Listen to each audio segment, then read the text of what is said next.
ಶ್ರೀ ಗುರು ಬಸವಲಿಂಗಾಯ ನಮಃ. 12ನೇ ಶತಮಾನದಲ್ಲಿ ಆಗಿ ಹೋಗಿರ್ತಕ್ಕಂತಹ ಶಿವಶರಣರಲ್ಲಿ ಉರ್ಲಿಂಗ ದೇವರಂತಕ್ಕಂಥ ಒಬ್ಬ ಶಿವಶರಣರು ತಮ್ಮ ವಚನದಲ್ಲಿ ಈ ರೀತಿಯಾಗಿ ಹೇಳ್ತಾ ಇದ್ದಾರೆ. ಹಾಗಾದರೆ ಅವರು ಏನಂತ ಹೇಳ್ತಾ ಇದ್ದಾರೆ ಅಂತಕ್ಕಂಥ ವಿಚಾರವನ್ನು ನಾವುಗಳೆಲ್ಲ ಕೇಳೋಣ.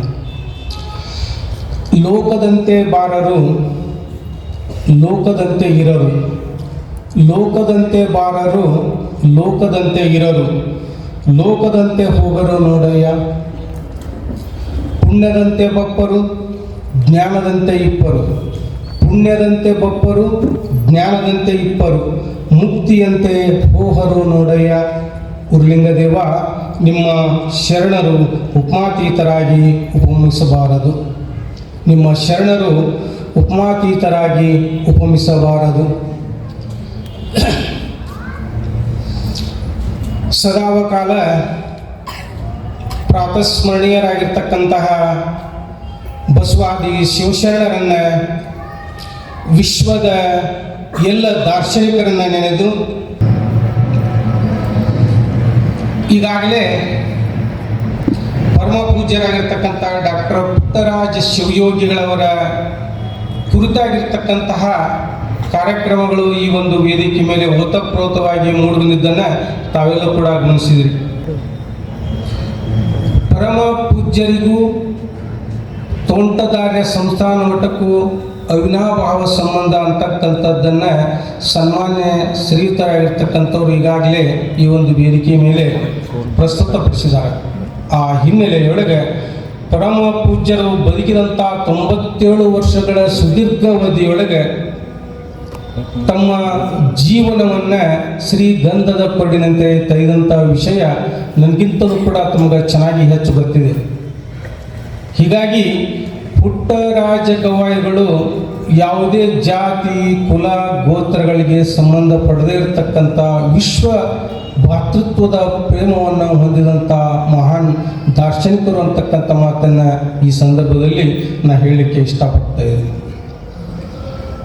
ಈ ಸಂಸ್ಥಾನ ಮಟ್ಟದ ಪರಮ ಪೂಜ್ಯರಾಗಿರ್ತಕ್ಕಂಥ ಡಾಕ್ಟರ್ ಲಿಂಗೈಕ್ಯ ಡಾಕ್ಟರ್ ಸಿದ್ಧಲಿಂಗ ಮಹಾಸ್ವಾಮಿಗಳವರು ಪರಮ ಪೂಜ್ಯರನ್ನು ಕುರಿತಾಗಿ ಬಹಳ ಸುಂದರವಾಗಿರ್ತಕ್ಕಂಥ ವ್ಯಾಖ್ಯಾನಗಳನ್ನು ಅವರು ಈ ಸಂದರ್ಭದಲ್ಲಿ ಹೇಳಿದ್ದನ್ನು ತಾವೆಲ್ಲ ಕೇಳಿರ್ಬೋದು. ಬಹಳ ಸುಂದರವಾಗಿರ್ತಕ್ಕಂಥ ಮಾತು. ಆಕಾಶದಲ್ಲಿ ಅದ್ಭುತಗಳಿವೆಯಂತೆ, ಆಕಾಶದಲ್ಲಿ ಅದ್ಭುತಗಳಿರುವಂತೆ ಮನುಷ್ಯ ಲೋಕದಲ್ಲಿಯೂ ಕೂಡ ಅದ್ಭುತಗಳಿವೆ ಎನ್ನುವುದಾದರೆ ಡಾಕ್ಟರ್ ಪುಟ್ಟರಾಜ್ ಗವಾಯಿಗಳು ಅಂತಹ ಒಂದು ಅದ್ಭುತ ಅಂತಕ್ಕಂಥ ಮಾತನ್ನು ಸಾಕಷ್ಟು ಬಾರಿ ಶಿವಾನುಭವ ಕಾರ್ಯಕ್ರಮದಲ್ಲಿ ಪೂಜ್ಯರು ತಮ್ಮ ಆಶೀರ್ವಚನದ ಮೂಲಕ ಸಾರಿ ಹೇಳಿದ್ದನ್ನು ನಾವು ನೀವುಗಳೆಲ್ಲ ಕೇಳಿದ್ದೇವೆ. ಹೀಗಾಗಿ ಪುಟ್ಟರಾಜ್ ಗವಾಯಿಗಳು ಅಂದರೆ ಶಬ್ದಕ್ಕೆ ಸಿಲುಕಲಾರದಂಥ ವ್ಯಕ್ತಿತ್ವವನ್ನು ಹೊಂದಿದಂಥವರು, ಭಾಷೆಗೆ ಮಾತಿಗೆ ಸಿಲುಕಲಾರದಂಥ ಅದ್ಭುತ ಚೇತನ ಅಂತಕ್ಕಂಥ ಮಾತನ್ನು ನಾವು ಇಲ್ಲೇ ಗಮನಿಸಲೇಬೇಕು. ಆ ಹಿನ್ನೆಲೆಯೊಳಗೆ ಪೂಜ್ಯರ ಒಂದು ಜಯಂತ್ಯೋತ್ಸವ ಕಾರ್ಯಕ್ರಮ ಇಂದಿನ ಈ ಒಂದು ಸಂಸ್ಥಾನ ಮಟ್ಟದಲ್ಲಿ ಬಹಳ ಸುಂದರವಾಗಿ ನಡೀತಾ ಇದೆಯಲ್ಲ, ಈ ಒಂದು ಸುಂದರ ಗಳಿಗೆಗೆ ಕಳೆದ ವರ್ಷದಿಂದಲೂ ಕೂಡ ನನಗೆ ಫೋನ್ ಕರೆ ಬರ್ತಾನೇ ಇತ್ತು. ಆ ಸಂದರ್ಭದಲ್ಲಿ ನಾನು ಬೇರೆ ಊರಿನಲ್ಲಿದ್ದ ಪ್ರಯುಕ್ತ ಹೋದ ವರ್ಷ ಈ ಕಾರ್ಯಕ್ರಮದಿಂದ ನಾನು ವಂಚಿತನಾದೆ. ಈ ಸಂದರ್ಭದಲ್ಲಿ ಸನ್ಮಾನ್ಯ ಶ್ರೀಯುತರಾಗಿರ್ತಕ್ಕಂಥ ಬೆನ್ಕಪ್ ಸರ್ ಕೂಡ ಒಂದು ಫೋನ್ ಕರೆ ಮಾಡಿದರು. ಇಲ್ಲ, ಅಜ್ಜನವರ ಜಯಂತ್ಯೋತ್ಸವದ ಸಂದರ್ಭದಲ್ಲಿ ಪುಟ್ಟರಾಜರ ಬದುಕು ಮತ್ತು ಬರಹವನ್ನು ಕುರಿತು ನೀವೊಂದು ಉಪನ್ಯಾಸ ಕೊಡಬೇಕು ಸರ್ ಅಂತೇಳಿ. ಆಯಿತು ಸರ್, ಖಂಡಿತ ಬರ್ತಾ ಇದ್ದೀನಿ. ಈ ಸಂದರ್ಭದಲ್ಲಿ ಯಾವುದೇ ಕಾಲಕ್ಕೆ ನಾನು ತಪ್ಪಿಸಿಕೊಳ್ಳಂಗಿಲ್ಲ, ಆ ಸೇವೆಯನ್ನು ನಾನು ನೆರವೇರಿಸಿಕೊಡ್ತಾ ಇದ್ದೇನೆ ಅಂತಕ್ಕ ಮಾತನ್ನು ಅಂತ ಹೇಳಿ ಈ ಒಂದು ಕಾರ್ಯಕ್ರಮಕ್ಕೆ ನಾವು ಬರಬೇಕಾಯಿತು. ಅದಕ್ಕೆಲ್ಲ ಕಾರಣ ಪಂಡಿತ ಡಾಕ್ಟರ್ ಸಿದ್ದರಾಮ ಸ್ವಾಮಿಗಳವರ ಒಂದು ಆಶೀರ್ವಾದ ಅಂತಕ್ಕಂಥ ಮಾತನ್ನು ಈ ಸಂದರ್ಭದಲ್ಲಿ ನಾನು ನೆನಪು ಮಾಡ್ಕೊಳ್ತಾ ಇದ್ದೇನೆ. ಪರಮ ಪೂಜ್ಯರಾಗಿರ್ತಕ್ಕಂಥ ಡಾಕ್ಟರ್ ಪುಟ್ಟರಾಜ್ ಗವಾಯಿಗಳವರನ್ನು ಕುರಿತಾಗಿಯೇ ವರನಟ ಡಾಕ್ಟರ್ ರಾಜ್ಕುಮಾರ್ ಅವರು ಕೂಡ ಒಂದು ಮಾತನ್ನು ಹೇಳಿದ್ದನ್ನು ತಾವು ಕೇಳಿರ್ಬೋದು. ಇಲ್ಲ, ಪರಮ ಪೂಜ್ಯರ 75ನೇ ವರ್ಷದ ಶುಭ ಸಂದರ್ಭದಲ್ಲಿ ಹೊರತಂದಿರತಕ್ಕಂಥ ಜ್ಞಾನ ದೇಗುಲ ಅಂತಕ್ಕಂಥ ಅಭಿನಂದನಾ ಗ್ರಂಥದ ಹಿಂದಿನ ಪೇಜಿನೊಳಗೆ ವರನಟ ಡಾಕ್ಟರ್ ರಾಜ್ಕುಮಾರ್ ಅವರು ಕೂಡ ಒಂದು ಮಾತನ್ನು ಹೇಳಿದರು. ಏನಂತ ಹೇಳಿದರು? ಅವರು ಒಂದು ಕಡೆ ಹೇಳ್ತಾ ಇದ್ದಾರೆ, ನದಿಗಳು ನೂರಾರಿದ್ದರೂ ಪುಣ್ಯ ನದಿಗಳು ಕೆಲವೇ. ನದಿಗಳು ನೂರಾರಿದ್ದರೂ ಕೂಡ ಪುಣ್ಯ ನದಿಗಳು ಕೆಲವೇ. ಶಿಲೆಗಳು ಬೇಕಾದಷ್ಟಿದ್ದರೂ ಪೂಜೆ ಮಾಡಿಸಿಕೊಳ್ಳುವ ಶಿಲೆಗಳು ಹಲವೇ.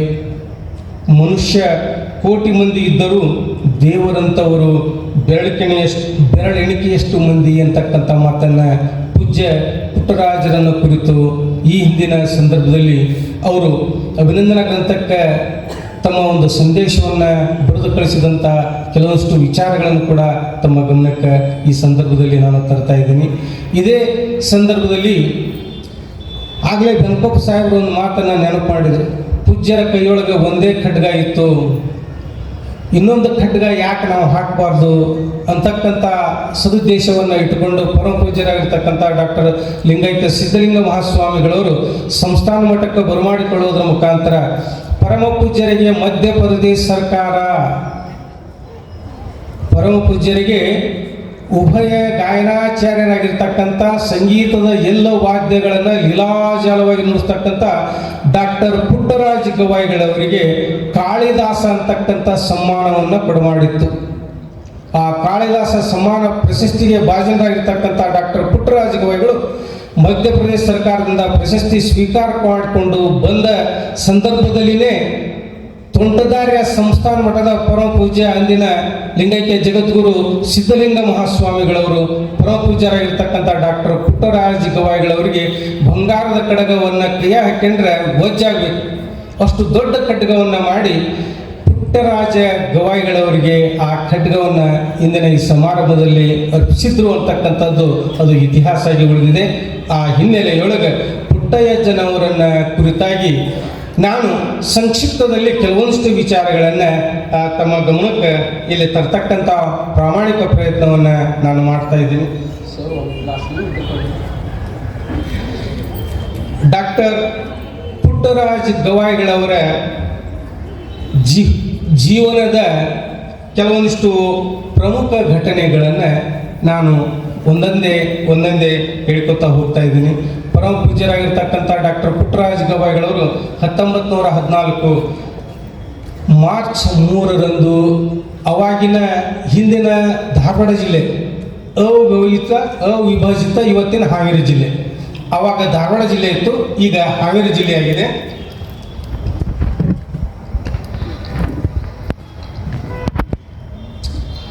ಇಂದಿನ ಹಾವೇರಿ ಜಿಲ್ಲೆಗೆ ಬರ್ತಕ್ಕಂಥ ಒಂದು ಹಳ್ಳಿ, ಹಾವೇರಿ ಜಿಲ್ಲೆ ಹಾನಗಲ್ ತಾಲೂಕಿನ ದೇವರ ಹೊಸಪೇಟೆ ಅಂತಕ್ಕಂಥ ಗ್ರಾಮದೊಳಗೆ ಅವರು ಜನನ ಆಗ್ತದ ಅಂತಕ್ಕಂಥ ಮಾತನ್ನು ನಾವಿಲ್ಲಿ ನೆನಪು ಮಾಡ್ಕೊಳ್ತಾ ಇದ್ದೀವಿ. ದೇವರ ಹೊಸಪೇಟೆ ಅಂತಕ್ಕಂಥ ಗ್ರಾಮ ಅವರ ತಂದೆ ಊರು. ಪುಟ್ಟರಾಜ ಗವಾಯಿಗಳು ನಿಜವಾಗಿ ಅವರು ಜನನಾಗಿದ್ದು ತಾಯಿಯ ತವರೂರಾಗಿರ್ತಕ್ಕಂಥ ದೇವಗಿರಿ ಅಂತಕ್ಕಂಥ ಗ್ರಾಮ, ಅದು ಕೂಡ ಹಾವೇರಿ ಜಿಲ್ಲೆಯಲ್ಲೇ ಬರ್ತಕ್ಕಂಥದ್ದು. ಹೀಗಾಗಿ ತಂದೆಯ ಊರು ದೇವರ ಹೊಸಪೇಟೆ ಆದುದರಿಂದ ಪರಮ ಪೂಜ್ಯ ಡಾಕ್ಟರ್ ಪುಟ್ಟರಾಜ ಗವಾಯಿಗಳವರ ಜನನ ಅಂತಕ್ಕಂಥದ್ದು 1914ರಲ್ಲಿ ದೇವರ ಹೊಸಪೇಟೆಯಲ್ಲಿ ಆಗಿತ್ತು ಅಂತಕ್ಕಂಥದ್ದನ್ನು ನಾವಿಲ್ಲಿ ಗಮನಿಸಬೇಕಾಗ್ತದೆ. ತಂದೆಯ ಹೆಸರು ರೇವಯ್ಯ, ತಾಯಿ ಹೆಸರು ಸಿದ್ದಮ್ಮರೊಂದಿಗೆ ಸೋದರ ಮಾವನಾಗಿರ್ತಕ್ಕಂಥ ಚಂದ್ರಶೇಖರಯ್ಯನವರ ಆಶ್ರಯದಲ್ಲ ಅವರು ಮುಂದೆ ಏನು ಮಾಡ್ತಾ ಇದ್ದಾರೆ ಅಂದರೆ ಸ್ವಲ್ಪ ದಿನ ಇವರು ಹುಟ್ಟಿದ 2 ವರ್ಷದಲ್ಲಿನೇ ಅವರ ತಂದೆ ರೇವಣ್ಣಯ್ಯನವರು ಅಕಾಲ ಮರಣಕ್ಕೆ ಈಡಾದರು ಅಂತಕ್ಕಂಥದ್ದನ್ನು ನಾವು ಇಲ್ಲಿ ಕೇಳ್ತಾ ಇದ್ದೀವಿ. ಹೀಗಾಗಿ ಹುಟ್ಟಿದ 2 ವರ್ಷದಲ್ಲಿ ತಂದೆಯವರು ತೀರ್ಕೊಂಡ ನಂತರದಲ್ಲಿ ಸಹೋದರ ಮಾವನ ಒಂದು ಆಶ್ರಯದೊಳಗೆ ಪುಟ್ಟರಾಜ ಗವಾಯಿಗಳವರು ಮುಂದಿನ ಅವರ ಶಿಕ್ಷಣ ಮತ್ತೊಂದು ಮುಗಿದೊಂದು ಪ್ರಾರಂಭ ಆಗ್ತದೆ ಅಂತಕ್ಕಂಥ ಮಾತನ್ನು ನಾವಿಲ್ಲಿ ಗಮನಿಸ್ತಾ ಇದ್ದೀವಿ. ಮುಂದೆ 1922ರಲ್ಲಿ ಸೋದರ ಮಾವನಾಗಿರ್ತಕ್ಕಂಥ ಚಂದ್ರಶೇಖರಯ್ಯನ ಶಾಸ್ತ್ರಿಗಳೊಂದಿಗೆ ಇಂದಿನ ಧಾರವಾಡ ಜಿಲ್ಲೆಯ ನವಲಗುಂದದಲ್ಲಿ ಲಿಂಗೈಕ್ಯ ಗಾನಯೋಗಿ ಪಂಡಿತ್ ಪಂಚಾಕ್ಷರಿ ಗವಾಯಿಗಳವರ ಸಂಚಾರಿ ಸಂಗೀತ ಪಾಠಶಾಲೆ ಇತ್ತು. ಆ ಸಂಚಾರಿ ಸಂಗೀತ ಪಾಠಶಾಲೆ ಹಾನಗಲ್ಲ ಗುರುಕುಮಾರ ಮಹಾಸ್ವಾಮಿಗಳವರ ಕೃಪಾಶೀರ್ವಾದದಿಂದ ಪ್ರಾರಂಭಗೊಂಡಿತ್ತು. ಪಂಡಿತ್ ಪುಟ್ಟರಾಜ್ ಗವಾಯಿಗಳವರು ಮತ್ತು ಗಾನಯೋಗಿ ಪಂಡಿತ್ ಪಂಚಾಕ್ಷರಿ ಗವಾಯಿಗಳವರಿಗೆ ಜೀವನವನ್ನ ವರದಾನವನ್ನಾಗಿ ದಯಪಾಲಿಸಿದಂಥ ಕಾರುಣ್ಯ ಮೂರ್ತಿ ಹಾನಗಲ್ಲ ಗುರುಕುಮಾರೇಶ್ವರರು. ಹಾನಗಲ್ಲ ಗುರುಕುಮಾರೇಶ್ವರರು ಒಂದು ವೇಳೆ ಗಾನಯೋಗಿ ಪಂಚಾಕ್ಷರಿ ಗವಾಯಿಗಳವರನ್ನಾಗಲಿ ಪರಮ ಪೂಜ್ಯರಾದಂಥ ಡಾಕ್ಟರ್ ಪುಟ್ಟರಾಜ್ ಗವಾಯಿಗಳವರಿಗಾಗಲಿ ಜೀವನವನ್ನು ಕೊಡದೆ ಹೋಗಿದ್ರೆ, ಆಶ್ರಯವನ್ನು ನೀಡದೆ ಹೋಗಿದ್ರೆ ಇಂದಿನ ಈ ಪ್ರಪಂಚದಲ್ಲಿ ಅಂಧ ಅನಾಥರನ್ನ ಯಾರೂ ಕೇಳೋರು ದಿಕ್ಕಿರಲಿಲ್ಲ. ಅಂಧರ ಬಾಳಿಗೆ ಆಧಾರ ಸ್ತಂಭರಾಗಿರ್ತಕ್ಕಂಥ ಪೂಜ್ಯರಾದಂಥ ಗಾನಯೋಗಿ ಪಂಚಾಕ್ಷರಿ ಗವಾಯಿಗಳಿಗೆ, ಪರಮ ಪೂಜ್ಯರಾಗಿರ್ತಕ್ಕಂಥ ಪುಟ್ಟರಾಜ್ ಶಿವಯೋಗಿಗಳವರಿಗೆ ಜೀವನವನ್ನು ರೂಪಿಸಿಕೊಳ್ಳಿಕ್ಕೆ ಸಂಜೀವಿನಿಯಾದಂಥವರು ಪರಮ ಪೂಜ್ಯರಾಗಿರ್ತಕ್ಕಂಥ ಹಾನಗಲ್ಲ ಗುರುಕುಮಾರ ಮಹಾಸ್ವಾಮಿಗಳು.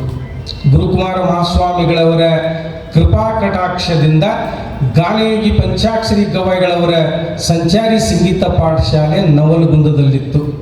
ಆ ನವಲಗುಂದದಲ್ಲಿರ್ತಕ್ಕಂಥ ಸಂಚಾರಿ ಸಂಗೀತ ಪಾಠಶಾಲೆಗೆ ಸಹೋದರ ಮಾವನಾಗಿರ್ತಕ್ಕಂಥ ಚಂದ್ರಶೇಖರಯ್ಯನವರು ಡಾಕ್ಟರ್ ಪುಟ್ಟರಾಜ್, ಆವಾಗ ಡಾಕ್ಟರ್ ಆಗಿರಲಿಲ್ಲ ಪುಟ್ಟರಾಜ್ ಗವಾಯಿಗಳು, ಬರೀ ಪುಟ್ಟಯ್ಯನಾಗಿದ್ದ. ಪುಟ್ಟಯ್ಯನನ್ನ ಪಂಚಾಕ್ಷರಿ ಗವಾಯಿಗಳವರ ಹತ್ರ ಸಂಗೀತ ಶಿಕ್ಷಣಕ್ಕಾಗಿ ಕರ್ಕೊಂಡೋಗಿ ಅಲ್ಲೇ ಸಂಗೀತ ಶಿಕ್ಷಣವನ್ನು ಅಧ್ಯಯನ ಮಾಡಲಿಕ್ಕೆ ಅನುಕೂಲ ಮಾಡಿಕೊಟ್ರು ಅಂತಕ್ಕಂಥದ್ದು ಅದು ಒಂದು ದೊಡ್ಡ ಇತಿಹಾಸ. ಸಹೋದರ ಮಾವನ ಆಶ್ರಯ ಇಲ್ಲದೆ ಹೋಗಿದ್ರೆ ಪುಟ್ಟರಾಜ್ ಗವಾಯಿಗಳು ವಿಶ್ವಮಟ್ಟದ ಖ್ಯಾತಿಯನ್ನು ಪಡೀಲಿಕ್ಕೆ ಸಾಧ್ಯವಾಗ್ತಿರಲಿಲ್ಲ. ಪುಟ್ಟರಾಜ್ ಗವಾಯಿಗಳವರಿಗೆ ಆರಂಭಿಕ ಶಿಕ್ಷಣವನ್ನು ಕೊಟ್ಟವರು ಚಂದ್ರಶೇಖರಯ್ಯನವರೇ. ಆ ಚಂದ್ರಶೇಖರಯ್ಯನವರು ಕೂಡ ಉಭಯ ಗಾಯನಾಚಾರ್ಯರಾಗಿರ್ತಕ್ಕಂಥ ಗಾನಯೋಗಿ ಪಂಡಿತ್ ಪಂಚಾಕ್ಷರಿ ಗವಾಯಿಗಳವರ ಶಿಷ್ಯರೇ. ಉಭಯ ಗಾಯನಾಚಾರ್ಯರಾಗಿರ್ತಕ್ಕಂಥ ಪಂಚಾಕ್ಷರಿ ಗವಾಯಿಗಳವರಲ್ಲಿ ಚಂದ್ರಶೇಖರಯ್ಯನವರು ಕೂಡ ಪ್ರಾರಂಭಿಕ ಸಂಗೀತ ಶಿಕ್ಷಣ ಹಾಗೂ ಸಾಹಿತ್ಯವನ್ನು ಅಧ್ಯಯನ ಮಾಡಿದಂಥವರು. ಹೀಗಾಗಿ ಪ್ರಥಮ ಗುರುವಾಗಿ ಪುಟ್ಟರಾಜರಿಗೆ ಸಂಗೀತ ಶಿಕ್ಷಣವನ್ನು ಕಲಿಸಿಕೊಟ್ಟಿದ್ರು ಅಂತಕ್ಕಂಥ ಸಂಗತಿಯನ್ನು ನಾವು ನೀವುಗಳೆಲ್ಲ ಇಲ್ಲೇ ಗಮನಿಸಬೇಕಾಗ್ತದೆ. ತದನಂತರದಲ್ಲಿ ಪೂಜ್ಯರಲ್ಲಿರ್ತಕ್ಕಂಥ ಈ ಅಭಿರುಚಿ, ಹವ್ಯಾಸ, ಕಲಿಬೇಕಂತಕ್ಕಂಥ ಹಂಬಲ ಇವೆಲ್ಲವನ್ನ ನೋಡಿರ್ತಕ್ಕಂಥ ಗಾನಯೋಗಿ ಪಂಚಾಕ್ಷರಿ ಗವಾಯಿಗಳವರು ಮುಂದೆ ಏನು ಮಾಡ್ತಾ ಇದ್ದಾರೆ ಅಂದ್ರೆ ಪಂಚಾಕ್ಷರಿ ಗವಾಯಿಗಳಿಗೆ ಉಭಯ ಗಾಯನವನ್ನು ಕೂಡ ಕಲಿಸ್ಕೊಡ್ತಕ್ಕಂಥ ಪ್ರಯತ್ನವನ್ನು ಮಾಡ್ತಾ ಇದ್ದಾರೆ. ಪುಟ್ಟರಾಜ್ ಗವಾಯಿಗಳು ಎಷ್ಟು ಚುರುಕಾಗಿದ್ರು ಅಂದ್ರೆ ಹಿಂಗೆ ಬೆರಳು ಮುಂದೆ ಮಾಡಿ ತೋರಿಸಿದ್ರೆ ನುಂಗುವಷ್ಟರ ಮಟ್ಟಿಗೆ ಅವರು ವಿದ್ಯಾಭ್ಯಾಸದಲ್ಲಿ ಚಾಕಚಕ್ಯತೆಯಿಂದ ಅಧ್ಯಯನ ಮಾಡ್ತಾ ಇದ್ರು ಅನ್ನುವಂಥದ್ದನ್ನು ಅಲ್ಲೇ ತಿಳಿಸ್ಕೊಡ್ತಾ ಇದ್ದಾರೆ. ಹೀಗೆ ಪರಮ ಪೂಜ್ಯರಾಗಿರ್ತಕ್ಕಂಥ ಪುಟ್ಟರಾಜ್ ಗವಾಯಿಗಳು ಮುಂದೆ ಗಾನಯೋಗಿ ಪಂಚಾಕ್ಷರಿ ಗವಾಯಿಗಳವರ ಗರಡಿಯಲ್ಲಿಯೇ ಶಿವಯ್ಯ ಶಾಸ್ತ್ರಿ ಜೇವರಟಗಿ ಇವರಿಂದ ಸಂಸ್ಕೃತ ಶಿಕ್ಷಣವನ್ನು ಕೂಡ ಕಲಿತಕ್ಕಂಥ ಕೆಲಸಕ್ಕೆ ತೆರಳಿಂದಾಗ್ತಾ ಇದ್ದಾರೆ.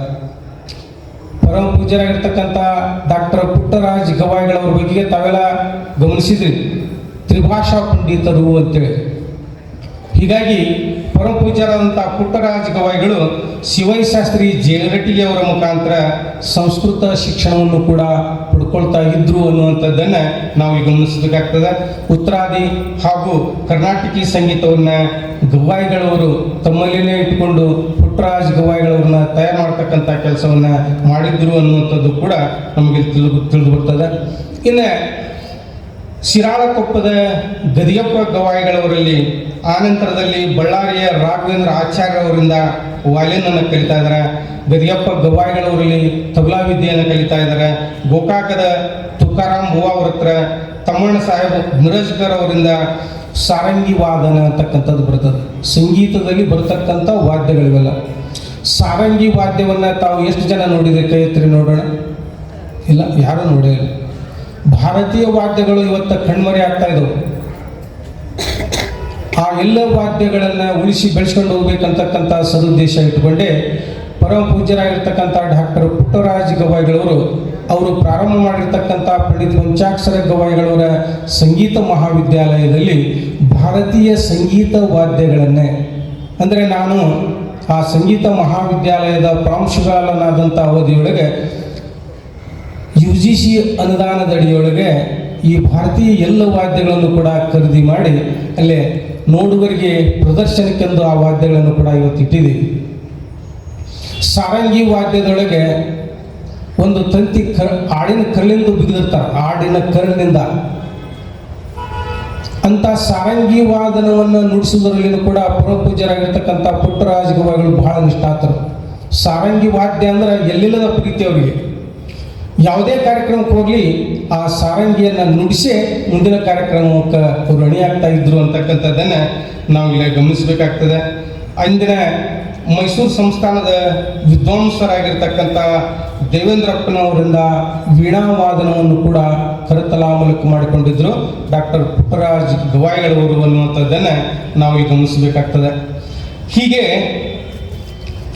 ಪರಮ ಪೂಜ್ಯರಾಗಿರ್ತಕ್ಕಂಥ ಡಾಕ್ಟರ್ ಪುಟ್ಟರಾಜ್ ಗವಾಯಿಗಳು ಸಂಗೀತದ ಎಲ್ಲ ವಾದ್ಯಗಳನ್ನು ಕಲಿಯುವುದರೊಂದಿಗೆ ಸಂಗೀತದ ಎರಡೂ ಗಾಯನದ ಪ್ರಕಾರ ಅಂದರೆ ಕರ್ನಾಟಕ ಮತ್ತು ಹಿಂದೂಸ್ತಾನಿ ಸಂಗೀತದಲ್ಲಿ ನಿಷ್ಠಾತರಾದ ಸಂದರ್ಭದಲ್ಲಿ ಮುಂದೆ ಗಾನಯೋಗಿ ಪಂಚಾಕ್ಷರಿ ಗವಾಯಿಗಳಿಗೆ ವಿದ್ಯಾರ್ಥಿಗಳ ಸಂಖ್ಯೆ ದಿನಕ್ಕೊಂದು ಚೆಂದಾಗಿ ಹೆಚ್ಚಾಗ್ತಾ ಹೋಗ್ತಾ ಇದೆ. ಹೆಚ್ಚಾಗ್ತಾ ಹೋದಂಥ ಸಂದರ್ಭದೊಳಗೆ ಸಂಚಾರಿ ಸಂಗೀತ ಪಾಠ ಶಾಲೆಯನ್ನು ನಡೆಸ್ಕೊಂಡು ಹೋಗ್ತಕ್ಕಂಥದ್ದು ಬಹಳ ದುಸ್ತರ ಆಗ್ತದೆ. ಇಂಥ ಸಂದರ್ಭದಲ್ಲಿ ಹಂಗಾರೆ ಈ ಸಂಚಾರಿ ಸಂಗೀತ ಪಾಠಶಾಲೆನ ಶಿವಕುಮಾರೇಶ ನಾ ಹೆಂಗೆ ನಡೆಸ್ಕೊಂಡು ಹೋಗ್ಲಿಪ್ಪ ಅಂತಕ್ಕ ಚಿಂತೆಯೊಳಗೆ ಚಿಂತಾಕ್ರಾಂತರಾಗ್ತಾ ಇದ್ದಾರೆ ಗಾನಯೋಗಿ ಪಂಚಾಕ್ಷರಿ ಗವಾಯಿಗಳು. ಅದೇ ಸಂದರ್ಭದಲ್ಲಿ ಪರಮ ಪೂಜ್ಯರಿಗೆ ಭಾಷೆ ಸಂಗೀತ ವಾದ್ಯದ ಎಲ್ಲ ತರಬೇತಿಯನ್ನು ಕೊಡಿಸಿದಂಥ ಪುಟ್ಟರಾಜ ಗವಾಯಿಗಳವರೇ ಮುಂದೆ ಈ ಗಾನಯೋಗಿ ಪಂಚಾಕ್ಷರಿ ಗವಾಯಿಗಳವರಿಗೆ ಈ ಸಾಲದ ಬಾಧೆಯನ್ನು ಯಾವ ರೀತಿಯಾಗಿ ನಾನು ಕಡಿಮೆ ಮಾಡಬಹುದು ಅಂತಕ್ಕಂಥ ಉದ್ದೇಶ ಇಟ್ಕೊಂಡು ಪೂಜ್ಯರಿಗೆ ನಾಟಕ ಕಂಪನಿಯನ್ನು ಪ್ರಾರಂಭ ಮಾಡಲಿಕ್ಕೆ ಪ್ರೇರೇಪಣೆಯನ್ನು ಮಾಡಿದರು. ನಾಟಕ ಕಂಪನಿ ಅಂದರೆ ಗಾನಯೋಗಿ ಪಂಚಾಕ್ಷರಿ ಗವಾಯಿಗಳು ಮೂಗು ಮುರಿತಾ ಇದ್ರು, ಬೇಡಪ್ಪ ಬೇಡ ಅಂತೇಳಿ. ಎಷ್ಟೋ ಜನ ನಾಟಕ ಕಂಪನಿಯನ್ನು ಪ್ರಾರಂಭ ಮಾಡಿ ಇದ್ದ ಆಸ್ತಿಯನ್ನೆಲ್ಲ ಮಾರ್ಕೊಂಡು ಹೋಗಿದ್ದಾರೆ.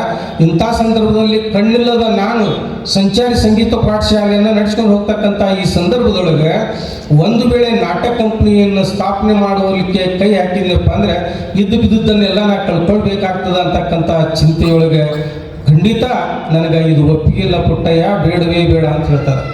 ಆದರೆ ಛಲದಂಕ ಪುಟ್ಟರಾಜ ಗವಾಯಿಗಳು 1939 ನರಗುಂದದಲ್ಲಿ ಶ್ರೀ ಕುಮಾರೇಶ್ವರ ಕೃಪಾಪೋಷಿತ ಪಂಡಿತ್ ಪಂಚಾಕ್ಷರಿ ಗವಾಯಿಗಳವರ ನಾಟ್ಯ ಸಂಘವನ್ನು ಗಾನಯೋಗಿ ಪಂಚಾಕ್ಷರಿ ಗವಾಯಿಗಳವರ ಮನಸ್ಸನ್ನು ಒಲಿಸುವುದರೊಂದಿಗೆ ಆ ಸಂಸ್ಥೆಯನ್ನು ಹುಟ್ಟು ಹಾಕಿದ್ರು, ಪ್ರಾರಂಭ ಮಾಡಿದ್ರು ಅಂತಕ್ಕಂಥದ್ದು ಕೂಡ ಇತಿಹಾಸ. ಅದೇ ಸಂದರ್ಭದಲ್ಲಿ ಪರಮ ಪೂಜ್ಯರಾಗಿರ್ತಕ್ಕಂಥ ಡಾಕ್ಟರ್ ಪುಟ್ಟರಾಜ ಗವಾಯಿಗಳು 1940 ಸೊನ್ನಲಿಗೆ ಶ್ರೀ ಸಿದ್ದರಾಮೇಶ್ವರರ ಬಗೆಗೆ ಒಂದು ನಾಟಕವನ್ನು ಕೂಡ ಬರೆದಿದ್ದರು. ಆ ನಾಟಕದ ಅಭಿನಯದ ಮುಖಾಂತರ ನರಗುಂದದಲ್ಲಿ ಈ ನಾಟಕ ಕಂಪನಿ ಉದ್ಯುಕ್ತವಾಗಿ ಪ್ರಾರಂಭವಾಗಿತ್ತು ಅಂತಕ್ಕಂಥದ್ದನ್ನು ಈ ಸಂದರ್ಭದೊಳಗೆ ನಾವು ನೆನಪು ಮಾಡಿಕೊಳ್ಬೇಕಾಗ್ತದೆ. ತದನಂತರದಲ್ಲಿ ಮುಂದೆ 1944 ಒಂದು ಶುಭ ಸಂದರ್ಭ. ಆ ಸಂದರ್ಭದಲ್ಲಿ ಎಲ್ಲವೂ ಸರಿಯಾಗಿದೆ, ಎಲ್ಲವೂ ಚೆಂದಾಗಿ ನಡ್ಕೊಂಡು ಹೊಟ್ಟದ ಅಂತಕ್ಕಂಥ ಸಂದರ್ಭ ಇದ್ದಂಥ ಅವಧಿಯೊಳಗೆ ಗಾನಯೋಗಿ ಪಂಚಾಕ್ಷರಿ ಗವಾಯಿಗಳವರು ಏನು ಮಾಡ್ತಾ ಇದ್ದಾರ, 1944 ಒಂದು ಅವಧಿಯೊಳಗೆ ಉದರ ರೋಗಕ್ಕೆ ಅವರು ಬಲಿಯಾಗ್ತಾ ಇದ್ದಾರೆ. ಆ ಸಂದರ್ಭದಲ್ಲಿ ಪುಟ್ಟಯ್ಯಜ್ಜನವರು ತಮ್ಮ ನಾಟಕ ಕಂಪನಿಯೊಂದಿಗೆ ಅವರು ಬೇರೆ ಒಂದು ಊರಿನಲ್ಲಿ ಇದ್ರು ಅಂತಕ್ಕಂಥದ್ದು ಕೂಡ ಇಲ್ಲೇ ತಿಳಿದು ಬರ್ತದೆ. ಅವರು ಲಿಂಗದೊಳಗೆ ಆದಂಥ ಸುದ್ದಿಯನ್ನು ಕೇಳಿದ ತಕ್ಷಣ ಪುಟ್ಟಯ್ಯಜ್ಜನವರು ಅಲ್ಲಿಂದ ಹೊರಟು ಬಂದು ವೀರೇಶ್ವರ ಪುಣ್ಯಾಶ್ರಮದ ಒಂದು ಅಧಿಕಾರವನ್ನು ವಹಿಸಿಕೊಂಡ್ರು ಅಂತಕ್ಕಂಥದ್ದು ಕೂಡ ಇತಿಹಾಸ. ಅದೆಲ್ಲೂ ಕೂಡ ತಮಗೆ ಗೊತ್ತದೆ. ಹೀಗಾಗಿ ಗದಗಿನೊಳಗೆ ವೀರೇಶ್ವರ ಪುಣ್ಯಾಶ್ರಮ ಸ್ಥಾಪನೆ ಆಗಲಿಕ್ಕೆ ಬಹಳ ಜನ ಮಹನೀಯರು ಅಹರ್ನಿಶಿ ದುಡಿದಿದ್ದಾರೆ ಅಂತಕ್ಕಂಥ ಮಾತನ್ನು ಕೂಡ ನಾನು ಇಲ್ಲೇ ಅನಿವಾರ್ಯ ನಾನು ಹೇಳಲೇಬೇಕಾಗ್ತದೆ. ಹೀಗಾಗಿ ಪುಟ್ಟರಾಜ ಗವಾಯಿಗಳು ಗದುಗಿನ ವೀರೇಶ್ವರ ಪುಣ್ಯಾಶ್ರಮದ ಅಧಿಪತಿಗಳಾಗಿ ಅಧಿಕಾರವನ್ನು ಸ್ವೀಕರಿಸಿದ ನಂತರದಲ್ಲಿ ಅವ್ರು ಮುಂದೆ ಏನು ಮಾಡ್ತಾ ಇದ್ದಾರೆ, ತಮ್ಮ ನಾಟಕ ಕಂಪನಿಯನ್ನು ನರಗುಂದದಲ್ಲಿರ್ತಕ್ಕಂಥ ನಾಟಕ ಕಂಪನಿಯನ್ನು ಗದುಗಿಗೆ ವರ್ಗಾಯಿಸ್ಕೊಳ್ತಾ ಇದ್ದಾರೆ. ಗದುಗಿಗೆ ವರ್ಗಾಯಿಸಿಕೊಂಡ ನಂತರದಲ್ಲಿ ಗದಗಿನೊಳಗೆ ನಲ್ವಡಿ ಶ್ರೀಕಂಠ ಶಾಸ್ತ್ರಿಗಳು ರಚಿಸಿದ ಶ್ರೀ ಹೇಮರೆಡ್ಡಿ ಮಲ್ಲಮ್ಮ ಅಂತಕ್ಕಂಥದ್ದನ್ನು ತಾವೆಲ್ಲರ ಹಿರಿಯರು ತಾವು ಕೇಳಿದಿರಿ. ಹೇಮರೆಡ್ಡಿ ಮಲ್ಲಮ್ಮ ಅಂತಕ್ಕಂಥ ನಾಟಕ ಗದಗಿನೊಳಗೆ ಅತ್ಯಂತ ಯಶಸ್ವಿ 399 ಪ್ರಯೋಗಗಳನ್ನು ಕಂಡು ಇತಿಹಾಸವನ್ನು ಸೃಷ್ಟಿಸಿತ್ತು ಅಂತಕ್ಕಂಥ ಮಾತನ್ನು ತಾವೆಲ್ಲ ಗಮನಿಸಿದ್ರಿ. ಅದೇ ಸಂದರ್ಭದಲ್ಲಿ ಆ ಹೇಮರೆಡ್ಡಿ ಮಲ್ಲಮ್ಮ ನಾಟಕದ ಸವಿನೆನಪಿಗಾಗಿ ಇವತ್ತಿನ ಶ್ರೀ ವೀರೇಶ್ವರ ಪುಣ್ಯಾಶ್ರಮದ ಸಂಚಾಲಕರ ಹೆಸರಿನಿಂದ 40 ಎಕರೆ ಭೂಮಿಯನ್ನು ಕೂಡ ಖರೀದಿ ಮಾಡಿದಂಥದ್ದು ಆ ಹೊಂಬಳದ ಏರಿಯಾದಲ್ಲಿ, ಹೊಂಬಳಕ್ಕೆ ಹೋಗ್ತಕ್ಕಂಥ ದಾರಿಯೊಳಗೆ ಇದೆ ಅಂತಕ್ಕಂಥದ್ದನ್ನು ತಾವೆಲ್ಲ ಮನಗಾಣಬೇಕು. ಇಷ್ಟು ನಾಟಕ ಕಂಪ್ನಿ ಕಟ್ಟಿದ ನಂತರದಲ್ಲಿ ಪುಟ್ಟರಾಜ ಗವಾಯಿಗಳವರು ಬಹಳ ಸುಂದರವಾಗಿರ್ತಕ್ಕಂಥ ವ್ಯವಸ್ಥೆಯೊಂದಿಗೆ, ಪುಣ್ಯಾಶ್ರಮದ ಖರ್ಚು ವೆಚ್ಚದೊಂದಿಗೆ ನಾಟಕ ಕಂಪನಿಯನ್ನು ಕೂಡ ನೀಟಾಗಿ ಸುಂದರವಾಗಿ ನಡೆಸಿಕೊಂಡು ಬಂದಂಥದ್ದು ಇತಿಹಾಸ. ಇವತ್ತಿಗೂ ಕೂಡ ನಾಟಕ ಕಂಪನಿ ಇವತ್ತಿನ ಆಧುನಿಕ ಭರಾಟೆಯೊಳಗೆ ನಾಟಕ ಕಂಪನಿಗಳೆಲ್ಲವೂ ಕೂಡ ನೆಲಕಚ್ಚಿ ಹೋಗಿವೆ. ಪೂಜ್ಯರು ಕಟ್ಟಿದಂಥ ನಾಟಕ ಕಂಪನಿ ಇವತ್ತಿಗೂ ಕೂಡ ಜೀವಂತವಾಗಿದೆ ಅಂದರೆ ಅದಕ್ಕೆ ಯಾರ ಕಾರಣ, ಯಾರ ಆಶೀರ್ವಾದ ಕಾರಣ ಅನ್ನುವಂಥದ್ದನ್ನು ತಾವೆಲ್ಲ ವಿಚಾರ ಮಾಡಬೇಕು. ಇದಕ್ಕೆಲ್ಲ ಬೆನ್ನೆಲುಬಾಗಿ ನಿಂತುಕೊಂಡಂಥವರು ಹಾನಗಲ್ಲ ಗುರುಕುಮಾರೇಶ ಅಂತಕ್ಕಂಥ ಮಾತನ್ನು ತಾವೆಲ್ಲ ಈ ಸಂದರ್ಭದಲ್ಲಿ ಮನಗಾಣಬೇಕು. ಅವರ ಆಶೀರ್ವಾದ ಬಲದಿಂದ ಇವತ್ತಿಗೂ ಕೂಡ ವೀರೇಶ್ವರ ಪುಣ್ಯಾಶ್ರಮದ ನಾಟಕ ಕಂಪನಿ, ಅದು ಗಾನಯೋಗಿ ಪಂಡಿತ್ ಪಂಚಾಕ್ಷರಿ ಗವಾಯಿಗಳವರ ನಾಟ್ಯ ಸಂಘ ಅನ್ನುವಂಥದ್ದು ಇವತ್ತಿಗೂ ಕೂಡ ಜೀವಂತವಾಗಿದೆ. ಆ ನಾಟಕ ಕಂಪನಿಯ ಒಂದು ವೈಶಿಷ್ಟ್ಯ ಅಂತಂದರೆ ಸ್ತ್ರೀ ಪಾತ್ರಗಳನ್ನು ಕೂಡ ಪುರುಷರೇ ಇವತ್ತಿಗೂ ಕೂಡ ಅಭಿನಯ ಮಾಡಿಕೊಂಡು ಬರ್ತಾ ಇದ್ದಾರೆ. ಇವತ್ತಿನ ಮಾಧ್ಯಮಗಳ ಹಾವಳಿಯೊಳಗೆ ನಾಟಕ ಕಂಪನಿಗಳು ಹೇಳ ಹೆಸರುಗಳಿಗೆ ಕೊಚ್ಚಿ ಹೋಗಿವೆ. ಆ ನಾಟಕ ಕಂಪನಿಗಳ ಉದಾಹರಣೆಗಳನ್ನು ಹೇಳ್ಕೊತ ಹೋದ್ರೆ ಭಾಳ ಇದೆ. ಅದಕ್ಕೆ ಪುಟ್ಟಯ್ಯಜ್ಜನವ್ರ ಬಗೆಗೆ ಅಷ್ಟೇ ನಾನು ಹೇಳ್ಕೊತಾ ಹೋಗ್ತಾ ಇದ್ದೀನಿ. ಅದಕ್ಕೆ ಪೂಜ್ಯರು ಸ್ಥಾಪನೆ ಮಾಡಿದಂಥ ಈ ನಾಟಕ ಕಂಪನಿ ಇವತ್ತಿಗೂ ಕೂಡ ಜೀವಂತವಾಗಿ ಉಳಿದಿದೆ. ಇವತ್ತು ಮೋಸ್ಟ್ಲಿ ಬಳ್ಳಾರಿ ಜಿಲ್ಲೆನೋ ರಾಯಚೂರು ಜಿಲ್ಲೆಯೊಳಗೆ ಯಾವುದೋ ಒಂದು ಹಳ್ಳಿಗೆ ಹೋಗಿದೆ. ಇಲ್ಲೇ ಮುಳುಗುಂದದಲ್ಲಿತ್ತು. ಮುಳುಗುಂದದಲ್ಲಿ ಸುಮಾರು ಒಂದು 4-5 ತಿಂಗಳ ಕಾಲ ಇತ್ತದು. ಈಗ ಬಳ್ಳಾರಿ ಜಿಲ್ಲೆಗೆ ಎಲ್ಲೇ ಕ್ಯಾಂಪನ್ನು ಮಾಡಿದ್ದಾರೆ ಅಂತ ಇಲ್ಲಿ ಹೋಗಿದೆ. ಆ ನಾಟಕ ಕಂಪನಿಯಲ್ಲಿ ತನು ಮನಧನದಿಂದ ಸಾಕಷ್ಟು ಜನ ಸೇವೆಯನ್ನು ಸಲ್ಲಿಸಿದ್ರು. ಸ್ತ್ರೀ ಪಾತ್ರಗಳನ್ನು ಕೂಡ ಪುರುಷರೇ ಅಭಿನಯ ಮಾಡಿಕೊಂಡು ಬರ್ತಾ ಇದ್ರು ಅಂತಕ್ಕಂಥದ್ದು. ಪಂಡಿತ ಬಾಲಚಂದ್ರ ಶಾಸ್ತ್ರಿಗಳು ಚಿಕ್ಕಮಣ್ಣೂರು ಅಂತಕ್ಕಂಥ ಮಹನೀಯರ ಹೆಸರನ್ನು ತಾವೆಲ್ಲ ಕೇಳಿರ್ಬೇಕು. ಮರಿಯಪ್ಪ ರೋಣದ ಅಂತಕ್ಕಂಥ ವ್ಯಕ್ತಿ ಹೆಸರನ್ನ, ಶಿವಯ್ಯ ಮುದೇನಗುಡಿ ಮಠ ಅನ್ನುವಂಥ ವ್ಯಕ್ತಿ ಹೆಸರನ್ನ ತಾವೆಲ್ಲ ಕೇಳಿರ್ಬೋದು. ಅವರೆಲ್ಲ ವಿರೂಪಾಕ್ಷಯ್ಯನವರು ಬೀನಾಳ ಅಂತಕ್ಕಂಥ ವ್ಯಕ್ತಿ, ಅಕ್ಕ ಮಹಾದೇವಿ ಪಾತ್ರಗಳನ್ನು, ನೆಲ್ಲೂರು ನಂಬಕ್ಕನ ಪಾತ್ರವನ್ನು ಅವರೇ ಅಭಿನಯ ಮಾಡ್ತಾ ಇದ್ರು. ಸ್ತ್ರೀಯರನ್ನು ನಾಚಿಸುವಂಥ ರೀತಿಯೊಳಗೆ ಸ್ತ್ರೀ ಪಾತ್ರಗಳನ್ನು ಈ ರಂಗಭೂಮಿಯೊಳಗೆ ಆಚರಣೆಯಲ್ಲಿ ತಂದು ಪ್ರಖ್ಯಾತಿಯನ್ನು ಪಡೆದಂಥ ಯಾವುದಾದ್ರೂ ನಾಟಕ ಕಂಪನಿ ಅದು ಅಂತಂದ್ರೆ ಅದು ಗಾನಯೋಗಿ ಪಂಡಿತ್ ಪಂಚಾಕ್ಷರಿ ಗವಾಯಿಗಳವರ ನಾಟ್ಯ ಸಂಘ ಅನ್ನುವಂಥದ್ದನ್ನು ತಾವೆಲ್ಲ ಇಲ್ಲೇ ಮನಗಾಣಬೇಕಾಗ್ತದೆ. ಆ ಹಿನ್ನೆಲೆಯೊಳಗೆ ಇನ್ನೂ ಕೆಲವಷ್ಟು ವಿಚಾರಗಳನ್ನು ನಾನು ತಮ್ಮೆಲ್ಲರ ಸಂದರ್ಭದಲ್ಲಿ ಹೇಳಲಿಕ್ಕೆ ಇಷ್ಟಪಡ್ತಾ ಇದ್ದೇನೆ. 1956ರಲ್ಲಿ ಪಂಚಾಕ್ಷರ ಗ್ರಂಥಮಾಲೆಯ ಪ್ರಕಾಶನದ ಪ್ರಾರಂಭವನ್ನು ಕೂಡ ಆಶ್ರಮದಿಂದ ಪುಟ್ಟರಾಜ ಗವಾಯಿಗಳವರು ಮಾಡಿಕೊಂಡು ಬಂದರು. ಆ ಪ್ರಕಾಶನದ ಅಡಿಯೊಳಗೆ ತಾವು ಮೊದಲ ರಚಿತ ಶ್ರೀ ಹಾವೇರಿ ಶಿವಬಸವೇಶ್ವರ ಪುರಾಣ ನೋಡಿ, ಭಾಮಿನಿ ಷಟ್ಪದಿಯೊಳಗೆ ಬರೆದಿರ್ತಕ್ಕಂಥ ಪುರಾಣ ಕಾವ್ಯ, ತಮ್ಮ ಮೊದಲ ಪ್ರಕಾಶನದೊಳಗೆ ಆ ಪುಸ್ತಕವನ್ನು ಪ್ರಕಟಪಡಿಸ್ತಕ್ಕಂಥ ಕೆಲಸವನ್ನು ಪುಟ್ಟರಾಜ ಗವಾಯಿಗಳು ಕಣ್ಣಿಲ್ದವರಾಗಿದ್ದೂ ಕೂಡ ಕಣ್ಣಿದ್ದ ವ್ಯಕ್ತಿಗಳು ಮಾಡಬೇಕಾದಂಥ ಎಲ್ಲ ಕೆಲಸ ಕಾರ್ಯಗಳನ್ನು ಅದಕ್ಕಿಂತ ಪೂರ್ವದಲ್ಲಿ ಇವರು ಮಾಡಿ ಮುಗಿಸ್ತಾ ಇದ್ರು ಅಂತಂದರೆ ಅವ್ರ ಕರ್ತೃತ್ವ ಶಕ್ತಿ ಅಂತದ್ದು ಅನ್ನೋಂಥದ್ದನ್ನು ತಾವಿಲ್ಲಿ ಮನಗಾಡಬೇಕಾಗ್ತದೆ. ಹೀಗಾಗಿ ಪುಟ್ಟರಾಜ ಗವಾಯಿಗಳು ಹಾವೇರಿ ಶಿವಬಸವ ಪುರಾಣವನ್ನು ಭಾಮಿನಿ ಷಟ್ಪದಿಯಲ್ಲಿ ರಚನೆ ಮಾಡುವುದರ ಮುಖಾಂತರ 1956ರಲ್ಲಿ ಪಂಚಾಕ್ಷರ ಗ್ರಂಥಮಾಲೆಯ ಪ್ರಕಾಶನದಾಗ ಅದು ಪ್ರಕಟಗೊಳ್ತಕ್ಕಂಥ ಕೆಲಸ ನಡ್ಕೊಂಡು ಬಂದಿತ್ತು ಅಂತಕ್ಕಂಥದ್ದನ್ನು ಕೂಡ ನಾವಿಲ್ಲಿ ನೋಡ್ತಾ ಇದ್ದೀವಿ. ಪರಮ ಪೂಜ್ಯರಾಗಿರ್ತಕ್ಕಂಥ ಡಾಕ್ಟರ್ ಪುಟ್ಟರಾಜ ಗವಾಯಿಗಳವರು ಕನ್ನಡದಲ್ಲಿ ಸಾಕಷ್ಟು ಕೃತಿಗಳನ್ನು ಕೂಡ ರಚನೆ ಮಾಡಿದ್ದಾರೆ.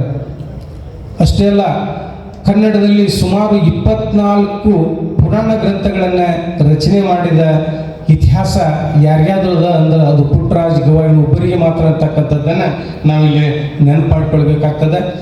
ಬಸವ ಪುರಾಣ ಹಿಂದಿಯೊಳಗೆ ಕನ್ನಡದ ಬಸವೇಶ್ವರರ ಪುರಾಣ, ಜಗಜ್ಯೋತಿ ಬಸವೇಶ್ವರರು ಅನ್ನುವಂಥ ಮಾತನ್ನು ನಾವು ನೆನಪು ಮಾಡ್ಕೊಳ್ಬೇಕು. ಯಾಕಂತಂದ್ರೆ ಯುಗ ಪುರುಷರವರು.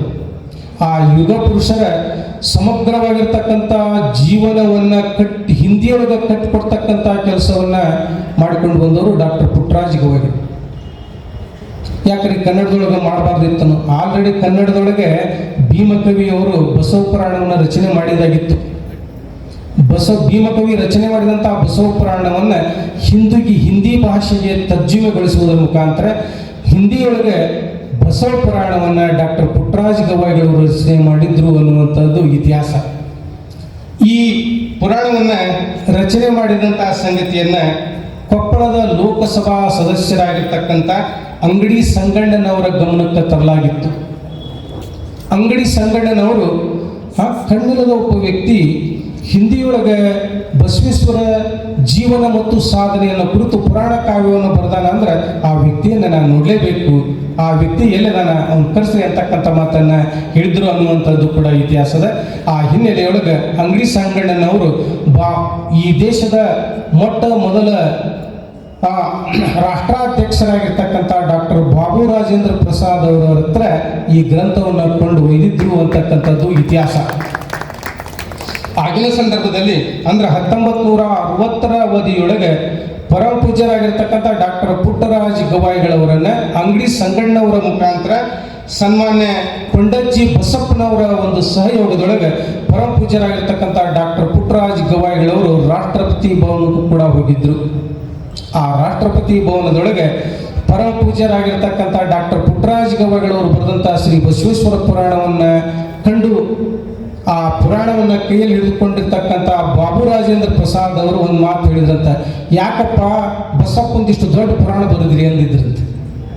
ಅವಾಗ ಪುಟ್ಟಯ್ಯಜ್ಜನವರು ಸುಮ್ಮನಾಗಲ್ಲ, ಬಸಪ್ಪ ಅಲ್ರಪ್ಪ ಅವ ಈ ವೀರಶೈವ ಧರ್ಮದ ಸಾರೋದ್ಧಾರಕರವರು, ಜಗಜ್ಯೋತಿ ಬಸವಣ್ಣವರು ಅಂತ ಮಹಾತ್ಮರ ಒಂದು ಪುರಾಣ ಕಾವ್ಯವನ್ನು ನಾನು ಕನ್ನಡದಲ್ಲಿತ್ತು, ಅದಕ್ಕೆ ಹಿಂದಿಗೆ ನಾನು ತರ್ಜುಮೆ ಮಾಡಿದ್ದೀನಿ ಅಂದ್ರೆ.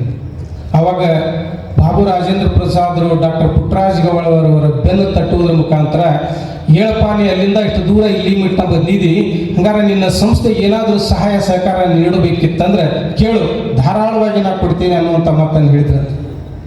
ಒಂದು ವೇಳೆ ಪುಟ್ಟಯ್ಯಜ್ಜನವರು ದುಡ್ಡಿಗೆ ಮನಸ್ಸೋತಿದ್ರೆ, ದುಡ್ಡಿನ ಬೆನ್ನು ಹತ್ತಿದ್ರೆ ಆಗಿನ ಸಂದರ್ಭದೊಳಗೆ ಕೋಟ್ಯಾಧೀಶ್ವರ ಆಗ್ತಿದ್ರು. ಆದರೆ ಪುಟ್ಟಯ್ಯಜ್ಜನವರಿಗೆ ಅದರ ಅವಶ್ಯಕತೆ ಇರಲಿಲ್ಲ ಅಂತಕ್ಕಂಥ ಸಂಗತಿಯನ್ನು ಅವ್ರ ಹಿಂದೆ ಹೋಗಿರ್ತಕ್ಕಂಥ ಜನರಿಂದ ನಾವು ಕೂಡ ಕೇಳಿದ್ವಿ. ಮುಂದೆ ಅವ್ರು ಹೇಳ್ತಾ ಇದ್ದಾರೆ, ಬಸವ ಪುರಾಣ ನಿಮಗೆ ಮೆಚ್ಚುಗೆ ಆಗಿದ್ರೆ ಅದ್ರ ಬಗ್ಗೆ ಮೆಚ್ಚುಗೆ 2 ಅನಿಸಿಕೆಗಳನ್ನು ಬರೆದು ಕೊಡ್ರಿ, ಅಷ್ಟು ಬಿಟ್ಟು ನನಗೆ ಬೇರೆ ಏನು ಬೇಡ ಅಂತಕ್ಕಂಥ ಮಾತನ್ನು ಹೇಳಿದ್ರಂತ. ಕೊನೆಗೆ ಈಗೇನು ನೀವು ಧನ ಸಹಾಯದ ನೆರವು ನೀಡ್ತೇನೆ ಅಂತ ಹೇಳಿದ್ರಲ್ಲ, ಆ ಧನ ಸಹಾಯದ ನೆರವನ್ನು ಆ ಪುಣ್ಯಾತ್ಮ ಹಾನಗಲ ಗುರುಕುಮಾರೇಶ ನನಗೆ ಯಾವಾಗ ನೀಡಿದ್ದಾಗಿದೆ ಅನ್ನುವಂಥ ಮಾತನ್ನು ಹೇಳಿದ್ರಂತ. ಹೀಗಾಗಿ ಪರಮ ಪೂಜ್ಯರಾಗಿರ್ತಕ್ಕಂಥ ಪುಟ್ಟರಾಜ ಗವಾಯಿಗಳವರಿಗೆ ರಾಷ್ಟ್ರಪತಿ ಭವನದೊಳಗೆ ರಾಷ್ಟ್ರಪತಿಯವರಿಂದ ಸನ್ಮಾನಗೊಂಡು ಮುಂದೆ ಅವರು ಗದಿಗೆ ಹೊರಟು ಬಂದಿದ್ರು ಅನ್ನುವಂಥದ್ದು ಕೂಡ ನಮಗಿಲ್ಲಿ ತಿಳಿದು ಬರ್ತದೆ. ಮುಂದೆ 1989ರಲ್ಲಿ ಪರಮ ಪೂಜ್ಯರಿಗೆ 75 ವರ್ಷ ತುಂಬಿರುವಂಥ ಸಂದರ್ಭ. ವೀರೇಶ್ವರ ಪುಣ್ಯಾಶ್ರಮಕ್ಕೂ 75 ವರ್ಷ ತುಂಬಿತ್ತು. ಆಗಿನ ಸಂದರ್ಭದೊಳಗೆ ಇನ್ನೊಂದು ವಿಷಯನ ನಾನು ತಮಗೆ ಮಂದಟ್ಟು ಮಾಡಿಕೊಡ್ಬೇಕಾಗ್ತದೆ. ಗವಾಯಿಗಳ ಆಶ್ರಮಕ್ಕೆ ಶ್ರೀ ವೀರೇಶ್ವರ ಪುಣ್ಯಾಶ್ರಮ ಅಂತಕ್ಕಂಥ ಹೆಸರನ್ನು ಯಾಕೆ ಇಟ್ಟರು ಅನ್ನುವಂಥದ್ದು ಒಂದು ಪ್ರಶ್ನೆ. ಗವಾಯಿಗಳ ಆಶ್ರಮಕ್ಕೆ ಮಠ ಅಂತ ಯಾಕೆ ಹೆಸರು ಕರೀಲಿಲ್ಲ, ತೀರ್ಥಕ್ಷೇತ್ರ ಅಂತ ಯಾಕೆ ಅನ್ನಲಿಲ್ಲ? ಹಾನಗಲ್ಲ ಗುರುಕುಮಾರೇಶ ಅಪ್ಪಣೆ ಮಾಡಿದ್ದ, ಗವಾಯಿಗಳ ಆಶ್ರಮ ನೊಂದ ಜೀವಗಳಿಗೆ ಸಾಂತ್ವನ ನೀಡ್ತಕ್ಕಂಥ ಕೇಂದ್ರವಾಗಿ ಉಳಿಲಿ. ನೊಂದ ಜೀವಗಳು ಅಂದ್ರೆ ಸಮಾಜದ ತುಳಿತಕ್ಕೆ ಒಳಗಾಗಿರ್ತಕ್ಕಂಥ ನಾಡಿನ ಸರ್ವಮತಿಯ ಅನಾಥ ಮಕ್ಕಳಿಗೆ ಮುಕ್ತ ದ್ವಾರವಾಗಿ ಉಳಿಲಿ, ಅದು ಆಶ್ರಮವಾಗಿಯೇ ಇರಲಿ. ಹೀಗಾಗಿ ಪುಟ್ಟಯ್ಯಜ್ಜನವರು ಸ್ಥಾಪನೆ ಮಾಡಿದಂಥ ಪಂಚಾಕ್ಷರಿ ಗವಾಯಿಗಳವರ ಆಶೀರ್ವಾದದ ಬಲದಿಂದ ಹಾನಗಲ್ಲ ಗುರುಕುಮಾರೇಶನ ಕೃಪಾಶೀರ್ವಾದದಿಂದ ಸ್ಥಾಪನೆಗೊಂಡಿರ್ತಕ್ಕಂಥ ವೀರೇಶ್ವರ ಪುಣ್ಯಾಶ್ರಮ ಮಠವಾಗಿ ಅದು ಪರಿವರ್ತನೆಯಾಗಬಾರ್ದು, ಅದು ಆಶ್ರಮವಾಗಿಯೇ ಉಳಿಬೇಕಂತಕ್ಕಂಥ ಅಪ್ಪಣೆಯನ್ನು ಈ ತೋಂಟದಾರ್ಯ ಸಂಸ್ಥಾನ ಮಠದ ಅಧಿಪತಿಗಳಾಗಿರ್ತಕ್ಕಂಥ ಲಿಂಗೈಕ ಸಿದ್ಧಲಿಂಗ ಮಹಾಸ್ವಾಮಿಗಳವರು ಕೂಡ ಸಾಕಷ್ಟು ಸಂದರ್ಭದೊಳಗೆ ಪುಣ್ಯಾಶ್ರಮವನ್ನು ಪುಣ್ಯಕ್ಷೇತ್ರವಾಗಿ ಮಾರ್ಪಾಡು ಮಾಡಬೇಡ್ರಿ ಅಂತ ಅಪ್ಪಣೆ ಮಾಡಿದ ಉದಾಹರಣೆಗಳು ಸಾಕಷ್ಟು ಇವೆ. ಆ ಹಿನ್ನೆಲೆಯೊಳಗೆ ಇವತ್ತಿಗೂ ಕೂಡ ಪುಟ್ಟಯ್ಯಜ್ಜ ಸ್ಥಾಪನೆ ಮಾಡಿದಂಥ ಪಂಚಾಕ್ಷರಿ ಗವಾಯಿಗಳು ಸ್ಥಾಪನೆ ಮಾಡಿದಂಥ ಆಶ್ರಮಕ್ಕೆ ಶ್ರೀ ವೀರೇಶ್ವರ ಪುಣ್ಯಾಶ್ರಮ ಅಂತಕ್ಕಂಥ ಹೆಸರು ಉಳ್ಕೊಂಡದ. ಪರಪೂಜ್ಯರಾಗಿರ್ತಕ್ಕಂಥ ಪುಟ್ಟರಾಜ ಗವಾಯಿಗಳವರಿಗೆ 40 ವಾಡದ ವೀರೇಶ್ವರ ಶರಣರ ಮೇಲೆ ಎಲ್ಲಿಲ್ಲದ ಅಪಾರವಾಗಿರ್ತಕ್ಕಂಥ ಅಭಿಮಾನ, ಭಕ್ತಿ. ಜೊತೆಗೆ ಪುಣ್ಯಾಶ್ರಮಕ್ಕೆ ಸ್ಥಳದಾನವನ್ನು ಮಾಡಿದಂಥ ದಾನಶೂರ ಬಸರಿಗಿಡದ ವೀರಪ್ಪನವರ ಹೆಸರು ಸ್ಮರಣೆ ಈ ಆಶ್ರಮಕ್ಕೆ ನಿರಂತರವಾಗಿ ಉಳಿಯತಕ್ಕಂಥ ಏಕೈಕ ಸದುದ್ದೇಶ ಇಟ್ಟುಕೊಂಡು ಶ್ರೀ ವೀರೇಶ್ವರ ಪುಣ್ಯಾಶ್ರಮ ಅಂತಕ್ಕಂಥದ್ದನ್ನು ಸ್ಥಾಪನೆ ಮಾಡಿದ ಉದಾಹರಣೆ ಇದೆ ಅನ್ನುವಂಥದ್ದನ್ನು ತಾವೆಲ್ಲ ಗಮನಿಸಬೇಕಾಗ್ತದೆ.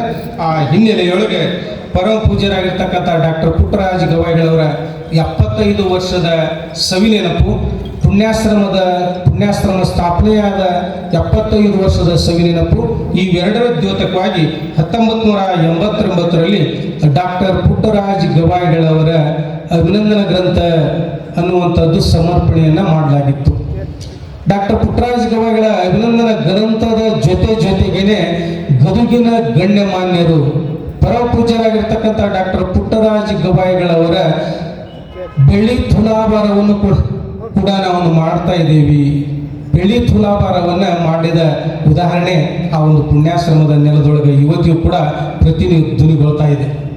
ಆ ಒಂದು ಸಂದರ್ಭದೊಳಗೆ ನನಗೆ ಕಲಿಸಿದಂಥ ಪರಮ ಪೂಜ್ಯ ಡಾಕ್ಟರ್ ವಿ.ಬಿ. ಹಿರೇಮಠರ ಒಂದು ಸಂಪಾದಕತ್ವದೊಳಗೆ ಪುಟ್ಟರಾಜ ಗವಾಯಿಗಳಿಗೆ 75 ವರ್ಷ ತುಂಬಿದ ಒಂದು ಶುಭ ಸಂದರ್ಭದಲ್ಲಿ ಪರಮ ಪೂಜ್ಯರು ರಚನೆ ಮಾಡಿದಂಥ ಅವರ 75 ಕೃತಿಗಳ ಬಗೆಗೆ ವಿಮರ್ಶಾತ್ಮಕ ಲೇಖನಗಳನ್ನು ಬರೆದು ಬೇರೆ ಬೇರೆ ಗಣ್ಯ ವಿದ್ವಾಂಸರಿಂದ ಅವುಗಳನ್ನು ತೆಗೆದುಕೊಂಡು ಬಂದು ಈ ಜ್ಞಾನ ದೇಗುಲ ಅಂತಕ್ಕಂಥ ಅಭಿನಂದನ ಗ್ರಂಥವನ್ನು ಪ್ರಕಟಪಡಿಸಿತ್ತು ಅನ್ನುವಂಥದ್ದು ತಮ್ಮೆಲ್ಲರೂ ಕೂಡ ವಿದಿತವಾಗಿದೆ. ಆ ಒಂದು ಜ್ಞಾನ ದೇಗುಲ ಅಭಿನಂದನ ಗ್ರಂಥ ಬಿಡುಗಡೆ ಆಗಿದ್ದು ಕೂಡ ಈ ಸಂಸ್ಥಾನ ಮಠದ ಅಧಿಪತಿಗಳಾಗಿರ್ತಕ್ಕಂಥ ಲಿಂಗೈಕ್ಯ ಡಾಕ್ಟರ್ ಜಗದ್ಗುರು ತೋಂಟದ ಸಿದ್ಧಲಿಂಗ ಮಹಾಸ್ವಾಮಿಗಳವರಿಂದ ಅನ್ನುವಂಥದ್ದು ಕೂಡ ಅದು ಇತಿಹಾಸ. ಆಗಲೇ ಸನ್ಮಾನ್ಯರಾಗಿರ್ತಕ್ಕಂಥ ಬೆಲ್ಕಪ್ಪ ಸಾಹೇಬರು ಅಭಿನಂದನ ಗ್ರಂಥ ಸಂಪಾದಕ ಹಿರಿಯ ಗುರುಮಠರಂದರು ನಾನು ಸಂಘಟನಾ ಕಾರ್ಯದರ್ಶಿಯಾಗಿ ನನ್ನ ಅಳಿಲ್ ಸೇವೆಯನ್ನು ಆಶ್ರಮದ ವಿದ್ಯಾರ್ಥಿಯಾಗಿ ನಾನು ಮಾಡಿಕೊಂಡು ಬಂದಿದೆ. ನನ್ನ ವಿದ್ಯಾಗುರುಗಳಾಗಿರ್ತಕ್ಕಂಥ ಡಾಕ್ಟರ್ ವಿ.ಬಿ. ಹಿರೇಮಠರ ಸಂಪಾದಕತ್ವದೊಳಗೆ ಆ ಕೃತಿ ಬಿಡುಗಡೆ ಆಗಿತ್ತು ಅನ್ನುವಂಥದ್ದನ್ನು ಈ ಸಂದರ್ಭದಲ್ಲಿ ನಾನು ಹೇಳಲಿಕ್ಕೆ ಹೆಮ್ಮೆ ಅನ್ನಿಸ್ತದೆ. ಇದೇ ಒಂದು ಸಂದರ್ಭದೊಳಗೆ ಪರಮ ಪೂಜ್ಯರಾಗಿರ್ತಕ್ಕಂಥ ಡಾಕ್ಟರ್ ಪುಟ್ಟರಾಜ ಗವಾಯಿಗಳು ಡಾಕ್ಟರ್ ಪುಟ್ಟರಾಜ ಗವಾಯಿಗಳವರ ಅಂಧರ ಶಿಕ್ಷಣ ಸಂಸ್ಥೆಯನ್ನು ಕೂಡ 1989ರಲ್ಲಿ ಸ್ಥಾಪನೆ ಮಾಡಲಿಕ್ಕೆ ಕಾರಣೀಭೂತರಾಗಿದ್ದರು. 89ರಲ್ಲಿ ಸ್ಥಾಪನೆ ಮಾಡಿದಂಥ ಡಾಕ್ಟರ್ ಪುಟ್ಟರಾಜ ಗವಾಯಿಗಳವರ ಅಂಧರ ಶಿಕ್ಷಣ ಸಮಿತಿಯ ಉದ್ದೇಶ ನಾಡಿನ ಸರ್ವಮತಿ ಅಂಧ ಅನಾಥ ಮಕ್ಕಳ ಶಿಕ್ಷಣ ಹಾಗೂ ಶ್ರೇಯೋಭಿವೃದ್ಧಿ ಅನ್ನುವಂಥದ್ದನ್ನು ಹೊರತುಪಡಿಸಿದರೆ ಬೇರೆ ಯಾವ ಉದ್ದೇಶಕ್ಕಾಗಿಯೂ ಅಲ್ಲ ಅನ್ನುವಂಥದ್ದು. ಆಶ್ರಮದಲ್ಲಿ ಓದ್ತಕ್ಕಂಥ ಅಂಧ ಅನಾಥ ಮಕ್ಕಳು ಗುರುಕುಲ ಮಾದರಿಯಲ್ಲಿ ಸಂಗೀತ ಶಿಕ್ಷಣವನ್ನು ಪಡೆದರೆ ಜೀವನವನ್ನು ಕಟ್ಟಿಕೊಳ್ಳಿಕ್ಕೆ ಸಾಧ್ಯವಾಗುವುದಿಲ್ಲ ಅಂತಕ್ಕಂಥ ದೃಢ ಸಂಕಲ್ಪ ಪುಟ್ಟರಾಜರಿಗೆ ಮನವರಿಕೆಯಾಗಿತ್ತು. ಅದಕ್ಕೊಂದು ಒಳ್ಳೆಯ ಉದಾಹರಣೆ ಇಂದಿನ ಈ ಒಂದು ವೇದಿಕೆಯಲ್ಲಿ ಆಸೀನರಾಗಿರ್ತಕ್ಕಂಥ ನಮ್ಮವರೇ ನನ್ನ ಹಿರಿಯ ಸಹೋದರ ಎನ್.ಆರ್. ಶಿರೋಡು ಅವರು ಆಶ್ರಮಕ್ಕೆ ನನಗಿಂತ ಮೊದಲು ಆಶ್ರಮಕ್ಕೆ ಜಾಯ್ನ್ ಆದಂಥವ್ರು. ಆ ಕಣ್ಣಿಲ್ಲದ ವ್ಯಕ್ತಿ ತಂದೆ ತಾಯಿ ಆತನನ್ನು ಆಶ್ರಮದ ಬಾವಿ ಕಟ್ಟಿ ಮೇಲೆ ಬಿಟ್ಟು ಹೋಗಿಬಿಟ್ಟಿದ್ರು. ಇವತ್ತು ಸಂಗೀತ ಕ್ಷೇತ್ರದೊಳಗೆ ಬಹುದೊಡ್ಡ ಹೆಸರನ್ನು ನಮ್ಮ ಎನ್.ಆರ್. ಶಿರೋಳ್ ಗವಾಯಿಗಳು ಮಾಡಿದ್ದಾರೆ. ಇರಲಿ, ಅವರು ನಾವು ಕೂಡ ಆಶ್ರಮದ ಅನ್ನವನ್ನು ಉಂಡು ಬಿಡಿದಂಥವರು. ಆ ಅಂಧ ಅನಾಥ ಮಕ್ಕಳ ಸಂಗೀತ ಶಿಕ್ಷಣದ ಜೊತೆಗೇ ಈ ಸರ್ಕಾರದ ಈ ಶಿಕ್ಷಣವನ್ನು ಪಡ್ಕೊಂಡ್ರೆ ಅವರು ಜೀವನವನ್ನು ರೂಪಿಸ್ಕೊಳ್ಬಲ್ಲರು, ತಮ್ಮ ಕಾಲ ಮೇಲೆ ತಾವು ನಿಲ್ಲಬಲ್ಲರು ಅಂತಕ್ಕಂಥ ಏಕೈಕ ಸದುದ್ದೇಶ ಇಟ್ಕೊಂಡು ಪರಮ ಪೂಜ್ಯರು ಆ ಶಿಕ್ಷಣ ಸಂಸ್ಥೆಯ ಅಜೀವಾಧ್ಯಕ್ಷರಾಗಿದ್ದರು. ನಾನು ಆಶ್ರಮದಲ್ಲಿನೇ ಅಧ್ಯಯನ ಮಾಡ್ತಕ್ಕಂಥ ವಿದ್ಯಾರ್ಥಿ ಆದ್ರಿಂದ ನನ್ನನ್ನು ಆ ಪುಟ್ಟರಾಜ ಗವಾಯಿಗಳವರ ಅಂಧರ ಶಿಕ್ಷಣ ಸಂಸ್ಥೆಯ ಸಂಸ್ಥಾಪಕ ಕಾರ್ಯದರ್ಶಿಯನ್ನಾಗಿ ಮಾಡಿಕೊಂಡು ಸೇವೆಯನ್ನು ಮಾಡಲಿಕ್ಕೆ ಹಚ್ಚಿದ್ರು. ಇವತ್ತಿಗೂ ಕೂಡ ಆ ಸೇವೆ ನಾವು ಮುಂದುವರ್ಕೊಂಡು ಅವರ ಆಶೀರ್ವಾದದಿಂದ ನಡೆಸ್ಕೊಂಡು ಹೋಗ್ತಾ ಇದ್ದೇವೆ. ಇದರ ಜೊತೆಗೇ ಮುಂದೆ 1991ರ ಅವಧಿಯೊಳಗೆ ಇನ್ನೊಂದು ಬಹಳ ದೊಡ್ಡ ಕಾರ್ಯಕ್ರಮ ನಡೀತಾ ಇದೆ. ಪರಮ ಪೂಜ್ಯ ಡಾಕ್ಟರ್ ಪುಟ್ಟರಾಜ ಗವಾಯಿಗಳವರ ಒಂದು ನೇತೃತ್ವದೊಳಗೆ ಗಾನಯೋಗಿ ಲಿಂಗೈಕ್ಯ ಪಂಡಿತ್ ಪಂಚಾಕ್ಷರಿ ಗವಾಯಿಗಳವರ ಶತಮಾನೋತ್ಸವವನ್ನು ಕೂಡ ಆಶ್ರಮದ ಒಂದು ಪ್ರಾಂಗಣದೊಳಗೆ ಏರ್ಪಡಿಸಲಾಗಿತ್ತು. ಆ ಆಶ್ರಮದ ಪ್ರಾಂಗಣದಲ್ಲಿ ಏರ್ಪಡಿಸಿದಂಥ ಶತಮಾನೋತ್ಸವದ ಉದ್ಘಾಟನೆಯನ್ನು ಸನ್ಮಾನ್ಯ ಕರ್ನಾಟಕ ಸರ್ಕಾರದ ಅಂದಿನ ಮುಖ್ಯಮಂತ್ರಿಗಳಾಗಿರ್ತಕ್ಕಂಥವರು, ಸಂಗೀತ ಕ್ಷೇತ್ರದ ಬಗ್ಗೆ ವಿಶೇಷವಾಗಿರ್ತಕ್ಕಂಥ ಒಲವನ್ನು ಇಟ್ಟುಕೊಂಡಂಥವರು, ನಮ್ಮವರೇ ಆಗಿರ್ತಕ್ಕಂಥವ್ರು ಸನ್ಮಾನ್ಯ ಸಾರೇಕೊಪ್ಪದ ಬಂಗಾರಪ್ಪನವರು ಆ ಶತಮಾನೋತ್ಸವದ ಸಂದರ್ಭದ ಉದ್ಘಾಟನಾ ಕಾರ್ಯಕ್ರಮವನ್ನು ನಿರ್ವಹಿಸಿಕೊಟ್ಟಿದ್ರು. ಅದು ತೋಂಟದ ಸಿದ್ಧಲಿಂಗ ಮಹಾಸ್ವಾಮಿಗಳ ದಿವ್ಯ ಸಾನ್ನಿಧ್ಯದೊಳಗೆ ಅಂತಕ್ಕಂಥದ್ದು ಕೂಡ ಅದು ಆ ಒಂದು ಕಾರ್ಯಕ್ರಮ ಬಹಳ ವಿದ್ಯುಕ್ತವಾಗಿ ಮೂಡಿ ಬಂದಿತ್ತು ಅನ್ನುವಂಥದ್ದನ್ನು ನಾವಿಲ್ಲಿ ಗಮನಿಸಬೇಕಾಗ್ತದೆ. ಪರಮ ಪೂಜ್ಯರು ಕಟ್ಟಿಕೊಂಡಂಥ ಬೆಟ್ಟದ ಎತ್ತರದ ಬದುಕಿಗೆ ಪರಮ ಪೂಜ್ಯರು ಕಟ್ಟಿಕೊಂಡಂಥ ಬೆಟ್ಟದ ಎತ್ತರ ಬದುಕಿಗೆ ಪರಮ ಪೂಜ್ಯರು ಭಿಕ್ಷಾಟನೆಯ ಮೂಲಕ ಮಕ್ಕಳಿಗೆ ಹಸನ ವ್ಯಸನ ಇದರ ಜೊತೆಗೆ ವಾದ್ಯ ವಾದನ ಇವೆಲ್ಲವನ್ನು ಪೂರೈಸಬೇಕಾಗಿತ್ತು. ಅದು ಕೂಡ ಕಷ್ಟಕರವಾಗಿತ್ತು.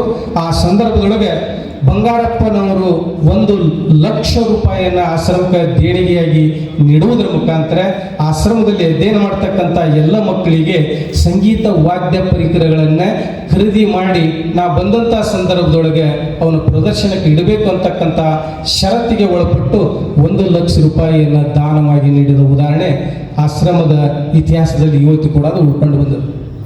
ಹೀಗಾಗಿ ಬಂಗಾರಪ್ಪನವರ ಕೊಟ್ಟಂಥ 1,00,000 ರೂಪಾಯಿ ವಾದ್ಯಗಳೆಲ್ಲವೂ ಕೂಡ ಇವತ್ತು ಪಂಡಿತ್ ಪಂಚಾಕ್ಷರಿ ಗವಾಯಿಗಳವರ ಸಂಗೀತ ಮಹಾವಿದ್ಯಾಲಯದಲ್ಲಿ ಇವತ್ತಿಗೂ ಕೂಡ ಅವು ಜೀವಂತವಾಗಿವೆ. ಅಂಧ ಮಕ್ಕಳ ಉಪಯೋಗಕ್ಕೆ ಬಹಳ ಒಳ್ಳೆಯ ಕೆಲಸಕ್ಕೆ ಅವು ಉಪಯೋಗವಾಗ್ತಾ ಇದ್ದಾವೆ ಅಂತಕ್ಕಂಥ ಮಾತನ್ನು ಈ ಸಂದರ್ಭದೊಳಗೆ ಹೇಳಿಕೆ ನನಗೆ ಹೆಮ್ಮೆ ಅನಿಸ್ತದೆ. ಇನ್ನು ಪರಮ ಪೂಜ್ಯರಾಗಿರ್ತಕ್ಕಂಥ ಡಾಕ್ಟರ್ ಪುಟ್ಟರಾಜ ಗವಾಯಿಗಳವರು ತ್ರಿಭಾಷಾ ಪಂಡಿತರು ಅಂತಕ್ಕಂಥ ಮಾತನ್ನು ಈಗಾಗಲೇ ತಮಗೆ ನಾನು ಹೇಳಿದ್ದೆ. ಕನ್ನಡದಲ್ಲಿ ಸುಮಾರು ಸಾಕಷ್ಟು ಪುರಾಣ ಕಾವ್ಯಗಳನ್ನು ಬರೆದಿದ್ದಾರೆ. ಈ ಸಂಸ್ಥಾನದ ತೋಂಟದ ಸಿದ್ಧಲಿಂಗ ಮಹಾಸ್ವಾಮಿಗಳವರನ್ನು ಕುರಿತಾಗಿ ಪುರಾಣ ಕಾವ್ಯವನ್ನು ಕೂಡ ಬರೆದಿದ್ದಾರೆ ಪುಟ್ಟರಾಜನವರು. ಸಂಸ್ಕೃತದಲ್ಲಿನೂ ಕೂಡ ಬರೆದಿದ್ದಾರೆ, ಹಿಂದಿಯಲ್ಲಿನೂ ಕೂಡ ಪುರಾಣ ಕಾವ್ಯಗಳನ್ನು ಬರೆದಿದ್ದಾರೆ. ಆ ಎಲ್ಲ ಪುರಾಣ ಕಾವ್ಯಗಳನ್ನು ತಮ್ಮ ಗಮನಕ್ಕೆ ತರ್ತಕ್ಕಂಥ ಪ್ರಯತ್ನ ಅಷ್ಟೇ ನಾನು ಮಾಡ್ತಾ ಇದ್ದೀನಿ. ಹಾಗೆ ಹೆಸರುಗಳನ್ನು ಓದ್ತಾ ಹೋಗ್ತಾ ಇದ್ದೀನಿ. ಯಾಕೆಂದರೆ ಸಮಯದ ಅಭಾವ. ಆ ಹಿನ್ನೆಲೆಯೊಳಗೆ ಪರಮ ಪೂಜ್ಯರು ಸುಮಾರು ಸಾಕಷ್ಟು ಪುರಾಣಗಳು, ಉಡುತಡಿ ಅಕ್ಕಮಹಾದೇವಿ ಪುರಾಣ, ಹಾನಗಲ ಶಿವಬಸವೇಶ್ವರ ಪುರಾಣ, ಕೋಡಿ ಹಾನಗಲ ಗುರುಕುಮಾರೇಶ್ವರ ಪುರಾಣ, ಆ ನಂತರದಲ್ಲಿ ಗಡಿಂಗ್ಲಾಜ್ ಸ್ವಾಮಿಗಳ ಪುರಾಣ, ಅಡವಿ ಸಿದ್ದೇಶ್ವರ ಪುರಾಣ, ಶಿರಟ್ಟಿ ಫಕೀರೇಶ್ವರ ಪುರಾಣ, ವೀರಭದ್ರೇಶ್ವರ ಪುರಾಣ, ಅಕ್ಕಮಹಾದೇವಿ ಪುರಾಣ, ಒಂದೇ ಎರಡೇ ಸುಮಾರು ಪುರಾಣ ಕಾವ್ಯಗಳನ್ನು ಬರೆಯುವುದರ ಮುಖಾಂತರ ಪುರಾಣ ಇತಿಹಾಸದ ಒಂದು ಮೈಲುಗಲ್ಲಾಗಿ ಡಾಕ್ಟರ್ ಪುಟ್ಟರಾಜ ಗವಾಯಿಗಳು ನಮ್ಮ ಮುಂದೆ ಇದ್ದಾರೆ ಅಂತಕ್ಕಂಥ ಮಾತನ್ನು ನಾವು ಇಲ್ಲಿ ಗಮನಿಸಬೇಕಾಗ್ತದೆ. ಸುಮಾರು 22 ನಾಟಕ ಕೃತಿಗಳನ್ನು ಕೂಡ ಪರಮ ಪೂಜ್ಯರು ರಚನೆ ಮಾಡಿದ ಉದಾಹರಣೆ ಇವೆ. ಮೋಸ್ಟ್ಲಿ ಅವೆಲ್ಲವೂ ಕೂಡ ತಮಗೆ ಓದ್ಲಿಕ್ಕೆ ಸಿಗ್ತಾ ಇದ್ದಾವೆ. ತಾಯಂದ್ರೆ ಸಾಧ್ಯ ಆದಷ್ಟು ಗ್ರಂಥಾಲಯದೊಳಗೆ ಅವುಗಳನ್ನು ತಾವು ನೋಡ್ಬೋದು. ನೆಲ್ಲೂರು ನೆಂಬಕ್ಕ ಶಿವಶರಣ 12ನೇ ಶತಮಾನದಲ್ಲಿ ಆಗಿ ಹೋಗಿರ್ತಕ್ಕಂಥ ನೆಲ್ಲೂರು ನೆಂಬಕ್ಕ, ಶಿವಶರಣ ಚೆನ್ನಯ್ಯ, ಭಗವಾನ್ ಬಸವೇಶ್ವರರು, ಗುರುದರ್ಶನ, ಹಾನಗಲ್ಲ ಕುಮಾರೇಶ್ವರ ಮಹಾತ್ಮೆ, ಶಿವಯೋಗಿ ಸಿದ್ದರಾಮೇಶ್ವರ ಮಹಾತ್ಮೆ, ಶಿವಶರಣ ಮೋಡಿಗೆ ಮಾರಯ್ಯ, ಶಿರಟ್ಟಿ ಜಗದೂರ್ ಫಕೀರೇಶ್ವರ ಮಹಾತ್ಮೆ, ಶಿವಶರಣ ಉಡುತಡಿ ಅಕ್ಕಮಹಾದೇವಿ, ಆಮೇಲೆ ದೇವರ ದುಡ್ಡು, ಸತಿ ಸುಕನ್ಯಾ, ದಾನವೀರ ಶಿರಸಂಗಿ ಲಿಂಗರಾಜರು, ಮಿಂಚು, ಸವತಿ ಮತ್ಸರ, ಶ್ರೀ ರಾಜಶೇಖರ ವಿಳಾಸ, ಮಹಾರಥಿ, ಭೀಷ್ಮ, ಕೊಟ್ಟೂರು ಬಸವೇಶ್ವರ ಮಹಾತ್ಮೆ, ಸ್ತ್ರೀ ಪ್ರೇಮ, ಶ್ರೀಕೃಷ್ಣ ಗಾರುಡಿ, ಭೂಷ್ಮಾದೇವಿ, ಮಗನ ಪ್ರೇಮ, ಹೀಗೆ ಸುಮಾರು 22 ನಾಟಕಗಳನ್ನು ಪರಮ ಪೂಜ್ಯರಾಗಿರ್ತಕ್ಕಂಥ ಪುಟ್ಟರಾಜ ಗವಾಯಿಗಳವರು ಬರೆದು ಕನ್ನಡ ಸಾರಸ್ವತ ಪ್ರಪಂಚಕ್ಕೆ ಬಹುದೊಡ್ಡ ಕೊಡುಗೆಯಾಗಿ ಅವನು ನೀಡಿದ ಉದಾಹರಣೆಗಳು ಕೂಡ ಇವೆ ಅನ್ನುವಂಥದ್ದನ್ನು ನಾವಿಲ್ಲಿ ಗಮನಿಸಬೇಕಾಗ್ತದೆ. ಹಿಂದಿಯೊಳಗೂ ಕೂಡ ಅಜ್ಜನವರು ಸಾಕಷ್ಟು ಕೃತಿಗಳನ್ನು ಬರೆದಿದ್ದಾರೆ. ಅವೆಲ್ಲವುಗಳು ಕೂಡ ತಮಗೆ ಗೊತ್ತಿವೆ ಅಂತಕ್ಕಂಥ ಮಾತನ್ನು ಈ ಸಂದರ್ಭದಲ್ಲಿ ನಾನು ಹೇಳಲಿಕ್ಕೆ ಇಷ್ಟಪಡ್ತಾ ಇದ್ದೀನಿ. ಜೊತೆಗೆ ಪರಮ ಪೂಜ್ಯರಿಗೆ ಒಂದಲ್ಲ ಎರಡಲ್ಲ ಸಾವಿರಾರು ಪ್ರಶಸ್ತಿಗಳು ಕೂಡ ಬಂದದ್ದನ್ನು ತಾವೆಲ್ಲ ಗಮನಿಸಿದ್ರಿ. ಬಹುಶಃ ನನಗನ್ಸಿದ ಮಟ್ಟಿಗೆ ಪುಟ್ಟಯ್ಯಜ್ಜನವರಿಗೆ ದೊರೆತಂಥ ಪ್ರಶಸ್ತಿಗಳನ್ನು ನಾನು ಹೇಳಲಿಕ್ಕೆ ಪ್ರಯತ್ನ ಮಾಡಿದ್ದೇ ಕರೆಯಾದರೆ ಕರಿಯನ್ನು ಕನ್ನಡಿಯಲ್ಲಿ ಹಿಡಿದು ನಿಲ್ಲಿಸುವಂಥ ಪ್ರಯತ್ನವಷ್ಟೇ ಅಂತ. ಬೆಟ್ಟದಷ್ಟು ಬಹುದೊಡ್ಡ ವ್ಯಕ್ತಿತ್ವ ಪುಟ್ಟರಾಜ ಗವಾಯಿಗಳದು. ಬೆಳಗಿನ ಜಾವ 4 ಗಂಟೆಗೆ ಪರಮ ಪೂಜ್ಯರು ಎದ್ರೆ ರಾತ್ರಿ 2-3 ಗಂಟೆವರೆಗೂ ಕೂಡ ನಿರಂತರವಾಗಿ ಕೆಲಸದಲ್ಲಿ ಸದಾ ನಿರತರಾಗಿರ್ತಾ ಇದ್ರು. ಅದು ಬದುಕು. ಶಿವಶರಣರ ಬದುಕು ಅಂತಂದರೆ ಇದಕ್ಕೆ ಅಂತ ನಾವು ಕರಿಬೋದು. ಆ ಹಿನ್ನೆಲೆಯೊಳಗೆ ಪರಮ ಪೂಜ್ಯರಾದಂಥವರು 2-2.5 ತಾಸು ಅಥವಾ 3 ತಾಸು ಅವರು ರೆಸ್ಟ್ ಮಾಡಿದರೆ ಬಹಳ ದೊಡ್ಡದಾಗಿ. ಪುಟ್ಟಯ್ಯಜ್ಜನವ್ರನ್ನ ಭಾಳ ಹತ್ತಿರದಿಂದ ನೋಡಿದಂಥ ವ್ಯಕ್ತಿಗಳಲ್ಲಿ ನಾನು ಕೂಡ ಒಬ್ಬ ಅನ್ನುವಂಥದ್ದು ತಮಗೆ ಈಗಾಗಲೇ ನಾನು ಹಿಂದೆ ಹೇಳಿದೆ. 1983ರಲ್ಲಿ ನನ್ನ ಆಶ್ರಮಕ್ಕೆ ಬಂದಂತೆ. ಆಶ್ರಮಕ್ಕೆ ಬಂದಂಥ ಸಂದರ್ಭದೊಳಗೆ ಪರಮ ಪೂಜ್ಯರಾಗಿರ್ತಕ್ಕಂಥ ಡಾಕ್ಟರ್ ಪುಟ್ಟರಾಜ ಗವಾಯಿಗಳು ಬಹಳ ರಸವತ್ತಾಗಿದ್ದರು, ಬಹಳ ಗಟ್ಮುಟ್ಟಾಗಿದ್ದರು. ಇಷ್ಟು ಚಕ್ಕೆತೆಯಿಂದ ಅಡ್ಡಾಡ್ತಾ ಇದ್ದರು. ಅದನ್ನು ಕೂಡ ನಾನು ಕಣ್ಣಾರೆ ಕಂಡಿದ್ದೇನೆ. ಮುಂದೆ ತಮ್ಮ 97ನೇ ವಯಸ್ಸಿನಲ್ಲಿ ಪುಟ್ಟಯ್ಯಜ್ಜನವರು ಯಾವ ರೀತಿಯಾಗಿ ಹಣ್ಣಾಗಿದ್ದರು ಅನ್ನುವಂಥದ್ದನ್ನು ನನಗಿಂತ ಈ ಸಂಸ್ಥಾನ ಮಟ್ಟದ ಪೂಜ್ಯರಾಗಿರ್ತಕ್ಕಂಥ ಡಾಕ್ಟರ್ ಸಿದ್ದರಾಮ ಮಹಾಸ್ವಾಮಿಗಳು ಪುಟ್ಟಯ್ಯಜ್ಜನವರ 97ನೇ ವಯಸ್ಸನ್ನು ಅವರು ಬಹಳ ಹತ್ತಿರದಿಂದ ಕಂಡಾರ. ಅವರ ಸಂಪೂರ್ಣ ಆಶೀರ್ವಾದವನ್ನು ಪರಮ ಪೂಜ್ಯರು ಪಡ್ಕೊಂಡಿದ್ದಾರೆ. ಅದು ರುದ್ರಾಕ್ಷಿ ಮಠದಲ್ಲಿ ಇದ್ದುಕೊಂಡು ಬೆಳಗಾವಿಯ KLE ಹಾಸ್ಪಿಟಲ್ ಒಳಗೆ ಜಾಲಿ ಡಾಕ್ಟರಿಂದ ಟ್ರೀಟ್ಮೆಂಟನ್ನು ಪಡಿತಕ್ಕಂಥ ಸಂದರ್ಭದೊಳಗೆ ಪೂಜ್ಯ ಅಪ್ಪನವರು ಪರಮ ಪೂಜ್ಯರ ಯೋಗಕ್ಷೇಮದ ಬಗೆಗೆ ಎಷ್ಟು ಕಾಳಜಿ ವಹಿಸಿದ್ರು ಅನ್ನುವಂಥದ್ದನ್ನು ಈ ಶಬ್ದಗಳಲ್ಲಿ ಹೇಳಿದರೆ ಸಾಲದು ಸ್ನೇಹಿತರೆ. ಅಲ್ಲಿ ಹೋಗಿ ನೋಡಿದಾಗ ಪೂಜ್ಯರು ಪರಮ ಪೂಜ್ಯರ ಬಗೆಗೆ ಎಷ್ಟು ಕಟ್ಬಿಟ್ಟು ಪಟ್ಟಿದ್ರು ಅನ್ನುವಂಥದ್ದು ಗೊತ್ತಾಗ್ತದೆ. ಪರಮ ಪೂಜ್ಯರು ಇನ್ನೂ 10 ವರ್ಷ ಬದುಕಿರಬೇಕು ಅಂತಕ್ಕಂಥ ಏಕೈಕ ಸದುದ್ದೇಶ ಇಟ್ಕೊಂಡಂಥ ಪೂಜ್ಯರಲ್ಲಿ ಸಿದ್ದರಾಮ ಮಹಾಸ್ವಾಮಿಗಳು ಒಬ್ಬರು ಅಂತಕ್ಕಂಥದ್ದನ್ನು ನಾವಿಲ್ಲಿ ನೆನಪು ಮಾಡಿಕೊಳ್ಬೇಕಾಗ್ತದೆ. ಪರಮ ಪೂಜ್ಯರಾಗಿರ್ತಕ್ಕಂಥ ಡಾಕ್ಟರ್ ಪುಟ್ಟರಾಜ ಗವಾಯಿಗಳವರಿಗೆ ಮಾನ ಸನ್ಮಾನಗಳ ಬಗೆಗೆ ಬಹಳ ನಾನು ಹೆಚ್ಚು ವಿಶ್ಲೇಷಣೆ ಮಾಡಲಿಕ್ಕೆ ಹೋಗಿಲ್ಲ. 1998ರೊಳಗೆ ಕರ್ನಾಟಕ ಸರ್ಕಾರದ ವತಿಯಿಂದ ಕೊಡಮಾಡುವಂಥ ಕನಕ ಪುರಂದರ ಪ್ರಶಸ್ತಿಯನ್ನು ಕೂಡ ಡಾಕ್ಟರ್ ಪುಟ್ಟರಾಜ ಗವಾಯಿಗಳವರು ಪಡ್ಕೊಂಡಿದ್ದರು ಅನ್ನುವಂಥದ್ದು ಇತಿಹಾಸ. 1998ರಲ್ಲಿ ಹಂಪಿ ವಿಶ್ವವಿದ್ಯಾಲಯದ ಕುಲಾಧಿಪತಿಯಾಗಿರ್ತಕ್ಕಂಥ ಡಾಕ್ಟರ್ ಚಂದ್ರಶೇಖರ್ ಕಂಬಾರ್ ಅವರು ಪರಮ ಪೂಜ್ಯರಾಗಿರ್ತಕ್ಕಂಥ ಡಾಕ್ಟರ್ ಪುಟ್ಟರಾಜ ಗವಾಯಿಗಳವರಿಗೆ ನಾಡೋಜ ಅಂತಕ್ಕಂಥ ಪ್ರಶಸ್ತಿಯನ್ನು ಕೊಡುವುದರ ಮುಖಾಂತರ ಇವತ್ತಿಗೂ ಕೂಡ ಹಂಪಿ ವಿಶ್ವವಿದ್ಯಾಲಯದೊಳಗೆ ಪುಟ್ಟರಾಜ ಸಭಾಭವನ ಅನ್ನುವಂಥದ್ದನ್ನು ನಿರ್ಮಾಣ ಮಾಡಿ ಹೋಗಿದ್ದಾರೆ ಅವರು. ಇವತ್ತಿಗೂ ಕೂಡ ಅದು ಇತಿಹಾಸವಾಗಿ ಉಳಿದೆ. ಏನೆಲ್ಲ ಕಾರ್ಯಕ್ರಮಗಳು ನಡೀತಾ ಇದ್ರು ಅವು ಪುಟ್ಟರಾಜ ಗವಾಯಿಗಳ ಸಭಾಭವನದೊಳಗೆ ನಡೀತಾ ಇದ್ದಾವು ಅನ್ನುವಂಥದ್ದನ್ನು ನಾವು ಇಲ್ಲೇ ನೆನಪು ಮಾಡ್ಕೊಳ್ಬೇಕಾಗ್ತದೆ. ಇನ್ನು 2000 ಇಸ್ವಿಯೊಳಗೆ ಕರ್ನಾಟಕ ಘನ ಸರ್ಕಾರ ಹಾಗೂ ರಾಷ್ಟ್ರೀಯ ಬಸವ ಸಮಿತಿಯ ಒಂದು ಸಹಯೋಗದೊಳಗೆ ಪರಮ ಪೂಜ್ಯರಾಗಿರ್ತಕ್ಕಂಥ ಡಾಕ್ಟರ್ ಪುಟ್ಟರಾಜ ಗವಾಯಿಗಳವರಿಗೆ ಬಸವಶ್ರೀ ಪ್ರಶಸ್ತಿ ಪ್ರದಾನ ಮಾಡಲಾಗಿತ್ತು ಅನ್ನುವಂಥದ್ದನ್ನು ಕೂಡ ನಾವು ಇಲ್ಲೇ ಗಮನಿಸಬೇಕಾಗ್ತದೆ. 2001ರಲ್ಲಿ ಅಖಿಲ ಕರ್ನಾಟಕ ಕಥಾ ಕೀರ್ತನ ಒಂದು ಸಂಘ ಅಸ್ತಿತ್ವಕ್ಕೆ ಬಂದ ಸಂದರ್ಭದೊಳಗೆ ಅದು ಉಡುಪಿಯೊಳಗೆ ಈ ಕಥಾ ಕೀರ್ತನ ಮಾಲಿಕೆಯ ಸಂಘ ಅಸ್ತಿತ್ವಗೊಂಡಿತ್ತು. ಮೊಟ್ಟ ಮೊದಲ ಕಥಾ ಕೀರ್ತನ ಮಾಲಿಕೆಯ ಸಂಘದ ಪ್ರಥಮ ಸಮ್ಮೇಳನದ ಅಧ್ಯಕ್ಷರು ಅಂದರೆ ಡಾಕ್ಟರ್ ಪುಟ್ಟರಾಜ ಗವಾಯಿಗಳು ಆಗಿದ್ದರು ಅನ್ನುವಂಥದ್ದು ಕೂಡ ಇತಿಹಾಸ. ಅದು ಉಡುಪಿಯೊಳಗೆ ಶ್ರೀಕೃಷ್ಣನ ಒಂದು ಪಾರಮ್ಯವನ್ನು ಮೀರಿತಕ್ಕಂಥ ಕ್ಷೇತ್ರದೊಳಗೆ ಪರಮ ಪೂಜ್ಯರಾಗಿರ್ತಕ್ಕಂಥ ಡಾಕ್ಟರ್ ಪುಟ್ಟರಾಜ ಗವಾಯಿಗಳವರು ಕರ್ನಾಟಕ ಕೀರ್ತನ ಸಮ್ಮೇಳನದ ಸರ್ವಾಧ್ಯಕ್ಷರಾಗಿ ಆಯ್ಕೆಯಾಗಿ ಆ ಕಾರ್ಯಕ್ರಮವನ್ನು ಅತ್ಯಂತ ಯಶಸ್ವಿಯಾಗಿ ನಡೆಸಿಕೊಟ್ಟಂಥದ್ದನ್ನು ನಾವಿಲ್ಲಿ ನೋಡ್ತಾ ಇದ್ದೀವಿ. ಇನ್ನು 2001ರಲ್ಲಿ ಹಾವೇರಿ ಜಿಲ್ಲೆ ಪೂಜ್ಯರಾಗಿರ್ತಕ್ಕಂಥ ಪುಟ್ಟಯ್ಯಜ್ಜನವರು ಹೇಳಿದ್ದಾರೆ ಹಾವೇರಿ ಜಿಲ್ಲೆಯವರು ಅಂತಕ್ಕಂಥದ್ದು.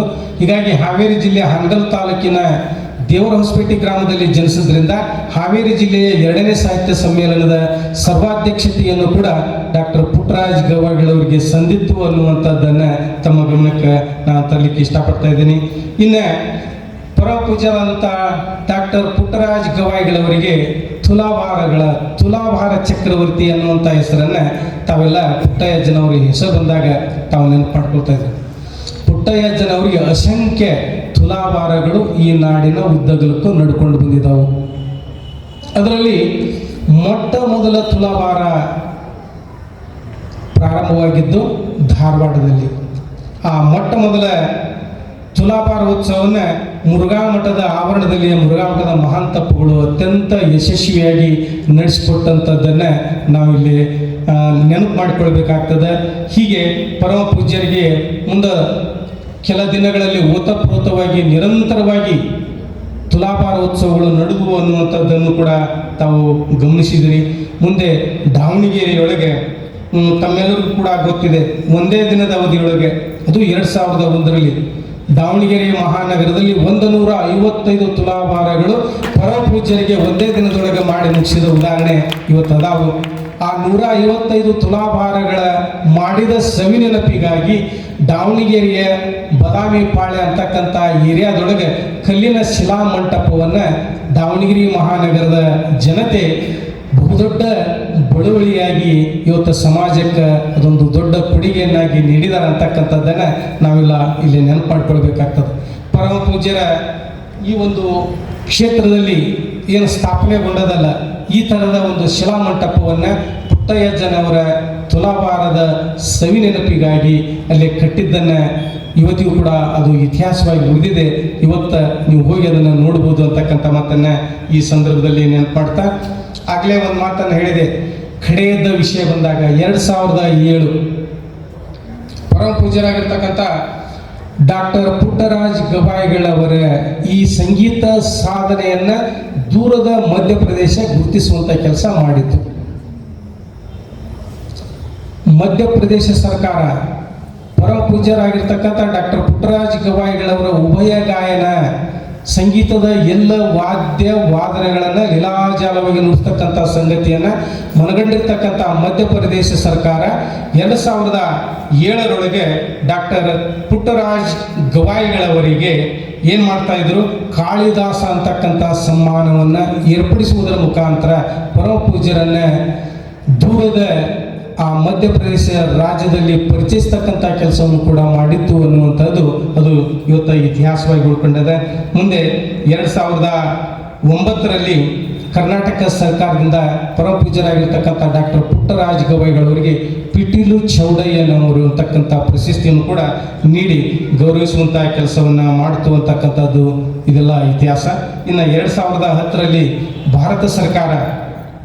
ಭಾರತ ಸರ್ಕಾರದಿಂದ ಕೊಡಮಾಡ್ತಕ್ಕಂಥ ಅತ್ಯುನ್ನತ ಪ್ರಶಸ್ತಿ ಪದ್ಮಭೂಷಣ. ಆ ಪದ್ಮಭೂಷಣ ಪ್ರಶಸ್ತಿಯು ಕೂಡ ಡಾಕ್ಟರ್ ಪುಟ್ಟರಾಜ್ ಗವಾಯಿಗಳು ಪಾತ್ರರಾಗಿದ್ದರು ಅನ್ನುವಂಥ ಇತಿಹಾಸ ತಮ್ಮೆಲ್ಲರಿಗೂ ಕೂಡ ಗೊತ್ತಿದೆ. ಹೀಗಾಗಿ ಗಾನಯೋಗಿ ಪುಟ್ಟರಾಜರು ಅಂಧರಾದರೂ ಕೂಡ ಜಗದ ಜನರ ಅಂಧತ್ವವನ್ನು ಕಳೆದು ಅವರಲ್ಲಿ ಜೀವಕಳೆಯನ್ನು ತುಂಬಿದ ಶರಣರು ಅಂತಕ್ಕಂಥ ಮಾತಿನೊಳಗೆ ಎರಡಿಲ್ಲ. ಶರಣ ಪರಂಪರೆಗೆ ಕಳತವಿಸಿದಂತೆ ಅವರ ಬದುಕು ಅನ್ನುವಂಥದ್ದನ್ನು ನಾವಿಲ್ಲಿ ಗಮನಿಸಬೇಕಾಗ್ತದೆ. 21ನೇ ಶತಮಾನಕ್ಕೆ ಆದರ್ಶತ್ವವನ್ನು ತಮ್ಮ ಬದುಕಿನ ನಡೆನುಡಿಯಿಂದಲೇ ಅರುಗಿದ ನೆಲದ ಮೇಲಣ ನಕ್ಷತ್ರ ಡಾಕ್ಟರ್ ಪುಟ್ಟರಾಜ್ ಗವಾಯಿಗಳು ಅಂದರೆ ತಪ್ಪಾಗಲಾರದು ಅಂತಕ್ಕಂಥ ಮಾತನ್ನು ಈ ಸಂದರ್ಭದಲ್ಲಿ ಹೇಳ್ತಾ, ಉಭಯ ಗಾಯನ, ಸಾಹಿತ್ಯ, ಕೀರ್ತನ, ಸಮಾಜ ಸೇವೆ, ಬಹುಕ್ಷೇತ್ರದಲ್ಲಿ ಸಾಧನೆ ಮೆರೆದಂಥ ಸಾಧಕರು ಯಾರಾದರೂ ಅದಾರ ಅಂತಂದರೆ ಅವರೇ ಡಾಕ್ಟರ್ ಪುಟ್ಟರಾಜ್ ಗವಾಯಿಗಳವರು ಅನ್ನುವಂಥ ಮಾತನ್ನು ನಾವಿಲ್ಲಿ ಗಮನಿಸಬೇಕಾಗ್ತದೆ. ಪೂಜ್ಯ ಪುಟ್ಟರಾಜ್ ಗವಾಯಿಗಳವರು 2010ನೇ ಸರ್ ಇನ್ನೂ ಸಮಯ ಇದೆಯಾ?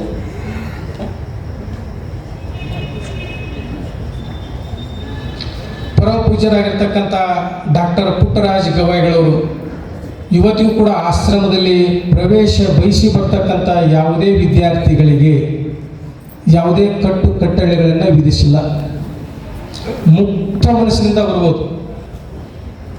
ಸಮಾಜದ ತುಳಿತಕ್ಕೆ ಒಳಗೆ ಇರ್ತಕ್ಕಂಥ ಎಷ್ಟೋ ಮಕ್ಕಳನ್ನು ನನ್ನ ಅನುಭವದ 48 ವರ್ಷಗಳ ಇತಿಹಾಸದೊಳಗೆ ನಾನು ಸಾಕಷ್ಟು ಜನರು ವಿದ್ಯಾರ್ಥಿಗಳು ಬಂದದ್ದನ್ನು ನೋಡಿದೆ.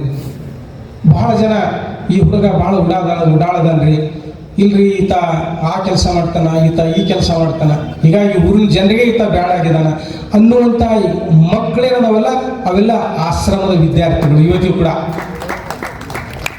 ಹಂಗಾರ ಅಂಥ ಮಕ್ಕಳು ಇವತ್ತು ಆಶ್ರಮಕ್ಕೆ ಬಂದ ನಂತರದಲ್ಲಿ ಅವ್ರು ಎಷ್ಟು ಒಳ್ಳೆಯವ್ರಾಗ್ತಾರಲ್ಲ, ಅದಕ್ಕೆ ಕಾರಣ ಏನು ಅದು ಇವತ್ತಿಗೂ ಕೂಡ ನನಗೆ ಗೊತ್ತಾಗ್ತಾ ಇಲ್ಲ.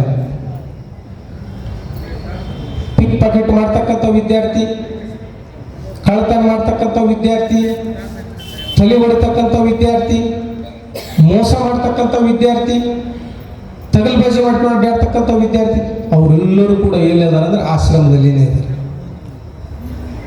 ಅಂಥವ್ರನ್ನೆಲ್ಲ ಕೈಕಾಲು ಕಟ್ಕೊಂಡು ಹೊತ್ಕೊಂಡು ಆಶ್ರಮಕ್ಕೆ ತಂದ ಉದಾಹರಣೆಗಳನ್ನ ಯಾಕ್ರಿ ನಾಗರಾಜ್ ಗೌಡ ನೋಡಿಲ್ಲ? ಇಷ್ಟೆಲ್ಲ ಉದಾಹರಣೆಗಳು ನಮ್ಮ ಕಣ್ಣೆದುರೇ ನಡೆದಿದ್ದವು. ಮತ್ತಂಥ ವಿದ್ಯಾರ್ಥಿಗಳು ಇವತ್ತು ಸಮಾಜದೊಳಗೆ ಒಳ್ಳೊಳ್ಳೆ ಹೆಸರನ್ನು ಯಾಕೆ ಮಾಡಿದರು? ಅದಕ್ಕೆ ಕಾರಣ ಯಾರು? ಪದ್ಮಶ್ರೀ ಡಾಕ್ಟರ್ ಎಂ ವೆಂಕಟೇಶ್ ಕುಮಾರ್ ಅವರ ಹೆಸರನ್ನ ತಾವೆಲ್ಲ ಕೇಳಿದ್ರಿ. ಸಂಗೀತ ಲೋಕದ ಭೀಷ್ಮ.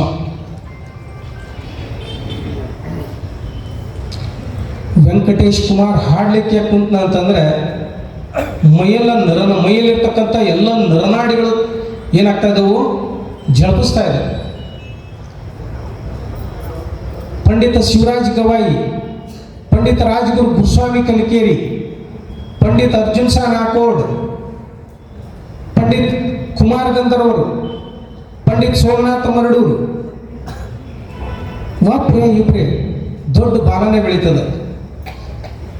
ಪಂಡಿತ್ ಭೀಮಸೇನ್ ಜೋಶಿ ಅವರ ಪ್ರಾರಂಭಿಕ ಸಂಗೀತ ಶಿಕ್ಷಣ ಆಗಿದ್ದು ಕೂಡ ವೀರೇಶ್ವರ ಪುಣ್ಯಾಶ್ರಮದಿಂದಲೇ. ಗಾನಯೋಗಿ ಪಂಚಾಕ್ಷರಿ ಗವಾಯಿಗಳು ಪಂಡಿತ ಭೀಮಸೇನ್ ಜೋಶಿ ಅವರಿಗೆ ಸರಿಗಮ ಪದನಿ ಅಂತಕ್ಕಂಥ ಸಪ್ತ ಸ್ವರಗಳ ಪಾಠವನ್ನ ಮೊಟ್ಟ ಮೊದಲಿಗೆ ದಾರಿ ಎರೆದವರು. ಇಷ್ಟೆಲ್ಲ ಪುಣ್ಯಾಶ್ರಮದ ಇತಿಹಾಸದಲ್ಲಿ ಹೊತ್ತಿದಂಥ ಹಣತೆಗಳು ನಾಡಿನ ಉದ್ದಗಲಕ್ಕೂ ಪ್ರಕಾಶಮಾನವಾಗಿ ಇವತ್ತು ಅವು ಬೆಳಗ್ತಾ ಇದ್ದಾವೆ. ಅರ್ಜುನ್ ಶಾ ನಾಕೋಡ್ ಅವರ ಮನೆತನ ತಾವೆಲ್ಲ ಕೇಳಿದ್ರಿ. ಆಕಾಶವಾಣಿ ಅಂದ್ರೆ ಅರ್ಜುನ್ ಶಾ ನಾಕೋಡ್, ಅರ್ಜುನ್ ಶಾ ನಾಕೋಡ್ ಅಂದ್ರೆ ಆಕಾಶವಾಣಿ ಅನ್ನಂಗಾಗ್ಬಿಟ್ಟದೆ, ಕರ್ನಾಟಕ ಆಕಾಶವಾಣಿ. ಅವರೆಲ್ಲ ಮನೆತನದ ಎಲ್ಲ ಪೀಳಿಗೆಗಳು ಕೂಡ ಆಕಾಶವಾಣಿ ಕೇಂದ್ರದಲ್ಲೇ ಇದ್ದಾರೆ. ಒಬ್ರಿಗಿಂತ ಒಬ್ಬರು ಬಹಳ ಸುಂದರವಾಗಿ ಹಾಡ್ತಾ ಇದ್ದಾರೆ. ಶಾಸ್ತ್ರೀಯ ಸಂಗೀತವನ್ನು ನೀರು ಕುಡ್ದಂಗೆ ಮಾಡ್ತಾ ಇದ್ದಾರೆ. ವಿದುಷಿ ರೇಣುಕಾ ನಾಕೋಡ್ ಅವರ ಹೆಸರನ್ನ ತಾವು ಕೇಳಿದಿರಿ. ಪಂಡಿತ ರಂಗನಾಥ ನಾಕೋಡ್ ಅವರ ಧರ್ಮಪತ್ನಿ. ಅವ್ರು ಹಾಡ್ಲಿಕ್ಕೆ ಕುಂತರಪ್ಪ ಅಂದ್ರೆ ಇಷ್ಟು ಸುಮಧುರವಾಗಿ, ಇಷ್ಟು ಸುಂದರವಾಗಿ ಹಾಡ್ತಾ ಇದ್ದಾರೆ ಅಂತಂದ್ರೆ ಇದಕ್ಕೆಲ್ಲ ಕಾರಣ ಗುರುಕುಮಾರೇಶನ ಕೃಪೆ, ಪಂಡಿತ್ ಪಂಚಾಕ್ಷರಿ ಗವಾಯಿಗಳವರ ತ್ಯಾಗ, ಪುಟ್ಟರಾಜ ಗವಾಯಿಗಳವರ ಕಷ್ಟಪಟ್ಟ ಫಲಶ್ರುತಿಯ ಪ್ರತೀಕ ಅಂತಕ್ಕಂಥದ್ದನ್ನು ನಾವು ನೀವುಗಳೆಲ್ಲ ಇಲ್ಲಿ ಮನಗಾಣಬೇಕಾಗ್ತದೆ. ಆ ಹಿನ್ನೆಲೆಯೊಳಗೆ ವೀರೇಶ್ವರ ಪುಣ್ಯಾಶ್ರಮ ಒಂದಲ್ಲ ಎರಡಲ್ಲ 10 ಹಲವಾರು ಕೆಲಸಗಳನ್ನು ಮಾಡಿಕೊಂಡು ಬಂದದ. ಪುಟ್ಟರಾಜ ಗವಾಯಿಗಳು ಸಾಹಿತ್ಯಿಕವಾಗಿ, ಧಾರ್ಮಿಕವಾಗಿ, ಸಾಮಾಜಿಕವಾಗಿ ನೋಡ್ರಿ, ಪುಟ್ಟಯ್ಯಜ್ಜ ಒಂದೇ ಕ್ಷೇತ್ರದೊಳಗೆ ಕೆಲಸ ಮಾಡಿಲ್ಲ. ಅವರು ಕೈ ಆಡಿಸದೇ ಇರತಕ್ಕಂಥ ಕ್ಷೇತ್ರ ಯಾವುದೂ ಇಲ್ಲ. ಸಂಗೀತದೊಂದು ಕಣ್ಣು, ಸಾಹಿತ್ಯದೊಂದು ಕಣ್ಣು, ನಾಟ್ಯ ಕಲೆಯೊಂದು ಕಣ್ಣು, ಇಂತು 3 ಕಣ್ಣುಳ್ಳ ನನ್ನ ಭಾಗ್ಯದ ದೇವರು ಗುರು ಪುಟ್ಟರಾಜರು. ಸಂಗೀತ ಒಂದೇ ಅಲ್ಲ, ಸಂಗೀತಕ್ಕಾಗಿ ಅಹರ್ನಿಶಿ ದುಡಿಯುವಂಥ ಸಾಧಕರನ್ನ ಸಮಾಜಕ್ಕೆ ಬಹುದೊಡ್ಡ ಕೊಡುಗೆಯಾಗಿ ನೀಡಿದಂಥ ಕೀರ್ತಿ ಗಾನಯೋಗಿ ಪಂಚಾಕ್ಷರಿ ಗವಾಯಿಗಳಿಗೆ, ಪರಮಪೂಜ್ಯಂತ ಪುಟ್ಟರಾಜ ಗವಾಯಿಗಳಿಗೆ ಅದು ಸಲ್ತದ ಅಂತಕ್ಕಂಥ ಮಾತನ್ನು ಈ ಸಂದರ್ಭದಲ್ಲಿ ನಾವು ನೆನಪು ಮಾಡಿಕೊಳ್ಬೇಕಾಗ್ತದೆ. ಒಂದು ಕಾಲದೊಳಗೆ ಸಂಗೀತ ಅಂತಂದರೆ ಅಸ್ಪೃಶ್ಯತಾ ಮನೋಭಾವದಿಂದ ಕಾಣ್ತಕ್ಕಂಥ ಸಂದರ್ಭ. ತಾವೆಲ್ಲ ಶರಣರು ತಾವೆಲ್ಲ ಇಲ್ಲಿ ಕೂತಿದ್ರಿ, ತಮಗೆಲ್ಲ ಕೂಡ ಗೊತ್ತದೆ. ರಾಜ ಮಹಾರಾಜರು ಸಂಗೀತವನ್ನು ತಮಗೆ ಬೇಸರ ಆದಂಥ ಸಂದರ್ಭದೊಳಗೆ ಮನೋರಂಜನೆಗಾಗಿ ಮಾತ್ರ ಬಳಸ್ಕೊಳ್ತಾ ಇದ್ರು. ಮನೋರಂಜನೆಯ ಸಂಗೀತ ಇವತ್ತು ಗುರುಮನಿಗೆ ಕಾಲಿಟ್ಟದ ಅಂದರೆ ಅದು ಹಾನಗಲ್ಲ ಗುರುಕುಮಾರ ಮಹಾಸ್ವಾಮಿಗಳಿಗೆ ಸಲ್ಲಬೇಕಂತಕ್ಕಂಥ ಮಾತನ್ನು ಈ ಸಂದರ್ಭದಲ್ಲಿ ನೆನಪು ಮಾಡ್ತಾ ಇದ್ದೀನಿ. ಆ ಸಂದರ್ಭದೊಳಗೆ ಹಾನಗಲ್ಲ ಗುರುಕುಮಾರ ಮಹಾಸ್ವಾಮಿಗಳು ಸಮಾಜದಿಂದ ಬಂದಿರತಕ್ಕಂಥ 7,000 ರೂಪಾಯಿಗಳನ್ನು ಗಾನಯೋಗಿ ಪಂಚಾಕ್ಷರಿ ಗವಾಯಿಗಳಿಗೆ, ಪರಮ ಪೂಜ್ಯರಾಗಿರ್ತಕ್ಕಂಥ ಪುಟ್ಟರಾಜ ಗವಾಯಿಗಳವರ ಸಂಗೀತ ಶಿಕ್ಷಣಕ್ಕಾಗಿ ಗುರುಗಳಿಗೆ ಆ ಹಣವನ್ನು ಅವ್ರಿಗೆ ಗುರು ಕಾಣಿಕೆಯಾಗಿ ನೀಡುವುದರ ಮೂಲಕ ಸಂಗೀತ ಶಿಕ್ಷಣವನ್ನು ಕೊಡಿಸ್ತಕ್ಕಂಥ ಕೆಲಸವನ್ನು ಮಾಡಿದ್ರು ಅನ್ನುವಂಥದ್ದು ಇತಿಹಾಸವಾಗಿದೆ. ಹೀಗಾಗಿ ಸಂಗೀತ ಕ್ಷೇತ್ರದೊಳಗೆ ಸಾಕಷ್ಟು ತಾರೆಗಳು ಇವತ್ತು ಮಿಂಚಿ ಮಾಡ್ತಾ ಇದ್ದವು. ಶಾಸ್ತ್ರೀಯ ಸಂಗೀತದ ಲೇಪನವನ್ನು ಕೊಡುವಂಥ ಏಕೈಕ ಸದುದ್ದೇಶ ಇಟ್ಟುಕೊಂಡು 1991 ಸಂಗೀತ ಮಹಾವಿದ್ಯಾಲಯ ಸ್ಥಾಪನೆಯಾಗಿದೆ ಹೊರತು ದುಡ್ಡು ಮಾಡಬೇಕು, ದುಡ್ಡನ್ನು ಸಂಪಾದಿಸಬೇಕಂತಕ್ಕಂಥ ಉದ್ದೇಶ ಇಟ್ಕೊಂಡು ಕಟ್ಟಿಕೊಂಡಂಥ ಸಂಸ್ಥೆ ಅದಲ್ಲ ಅಂತಕ್ಕಂಥದ್ದನ್ನು ತಾವು ಇಲ್ಲಿ ಗಮನಿಸಬೇಕಾಗ್ತದೆ. ಆ ಸಂಗೀತ ಮಹಾವಿದ್ಯಾಲಯದಲ್ಲಿ ಇವತ್ತಿಗೂ ಕೂಡ ಅಧ್ಯಯನ ಮಾಡಲಿಕ್ಕೆ ಬರ್ತಕ್ಕಂಥ ನಾಡಿನ ಸರ್ವಮತಿಯ ಮಕ್ಕಳು ಬಹುಶಃ ನನಗನ್ನಿಸಿದ ಮಟ್ಟಿಗೆ ನಮ್ಮ ಸಂಗೀತ ಮಹಾವಿದ್ಯಾಲಯದ ಇತಿಹಾಸದ ಪುಟಗಳನ್ನು ತಿರುವಿ ಹಾಕಿದರೆ ಬಹುಶಃ ಹಿಂದುಳಿದ ವರ್ಗದ ವಿದ್ಯಾರ್ಥಿಗಳೇ ಹೆಚ್ಚು ಅದರ ಒಂದು ಪ್ರಯೋಜನವನ್ನು ಪಡ್ಕೊಂಡಿದ್ದಾರೆ. ಹೀಗಾಗಿ ಸಂಗೀತ ಕ್ಷೇತ್ರ, ಸಂಗೀತ ಕಾಶಿ ಅಂತಕ್ಕಂಥ ಹೆಸರು ಇವತ್ತು ವೀರೇಶ್ವರ ಪುಣ್ಯಾಶ್ರಮಕ್ಕೆ ಬರಲಿಕ್ಕೆ ಕಾರಣ ಆದಂಥವರು ಪರಮ ಪೂಜ್ಯ ಉಭಯ ಗಾಯನಾಚಾರ್ಯ ಇರುವರು ಅನ್ನುವಂಥ ಮಾತನ್ನು ಹೇಳ್ತಾ, ಇನ್ನು ಧರ್ಮದ ಜಾಗೃತಿಗಾಗಿ ಪರಮ ಪೂಜ್ಯ ಪುಟ್ಟರಾಜ ಗವಾಯಿಗಳು ಕೀರ್ತನಕಾರರ ಒಂದು ದೊಡ್ಡ ಪಡೆಯನ್ನು ಕೂಡ ನಿರ್ಮಾಣ ಮಾಡಿದರು ಅನ್ನುವಂಥದ್ದು ಇತಿಹಾಸದ. ಬಹಳ ಜನ ತಾಯಂದರು, ಇಲ್ಲಿರ್ತಕ್ಕಂಥ ಎಲ್ಲ ಯಜಮಾನರು ದೂರದ ಹಳ್ಳಿಯಿಂದ ಬಂದವರು ಇರ್ಬೋದು. ಬಹಳ ಜನ ಇತ್ತೀಚೆಗೆ ಎಲ್ಲರೂ ಗದಗಿನೊಳಗೆ ವಾಸ್ತವ್ಯ ಹೋಗೋದ್ರಿಂದ ಗದಗಂತ ಆಗಿದೆ. ನಾನು ಬಹಳ ದೂರದ ಹಳ್ಳಿಯಿಂದ ಬಂದವ, ಹಾವೇರಿ ಜಿಲ್ಲೆಯ ಸವಣೂರು ತಾಲೂಕಿನ ಕಲ್ಕೊಂಡಿರ್ತಕ್ಕಂಥ ಕುಗ್ರಾಮ. ಇವತ್ತಿಗೆ ಬಂದು 48-50 ವರ್ಷ ಆಯ್ತು. ಇವತ್ತು ನಾನು ಗದಗಂತ ಹೇಳ್ತಾ ಇದ್ದೆ.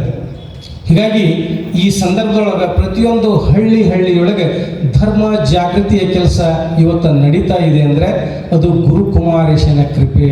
ಪರಮ ಪೂಜ್ಯರಾಗಿರ್ತಕ್ಕಂಥ ಡಾಕ್ಟರ್ ಪುಟ್ಟರಾಜ ಗವಾಯಿಗಳವರ, ಪರಮ ಪೂಜ್ಯರಾಗಿರ್ತಕ್ಕಂಥ ಲಿಂಗೈಕ್ಯ ಗಾನಯೋಗಿ ಪಂಡಿತ್ ಪಂಚಾಕ್ಷರಿ ಗವಾಯಿಗಳವರ ಗಾರಡಿಯಲ್ಲಿ ಬೆಳೆದಂಥ ಕೀರ್ತನಕಾರರಿಂದ, ಪುರಾಣ ಪ್ರವಚನಕಾರರಿಂದ ಬಹಳ ಜನ ಉದಾಹರಣೆಗಳನ್ನು ನಾನು ಕೊಡಲಿಕ್ಕೆ ಹೋಗೋದಿಲ್ಲ.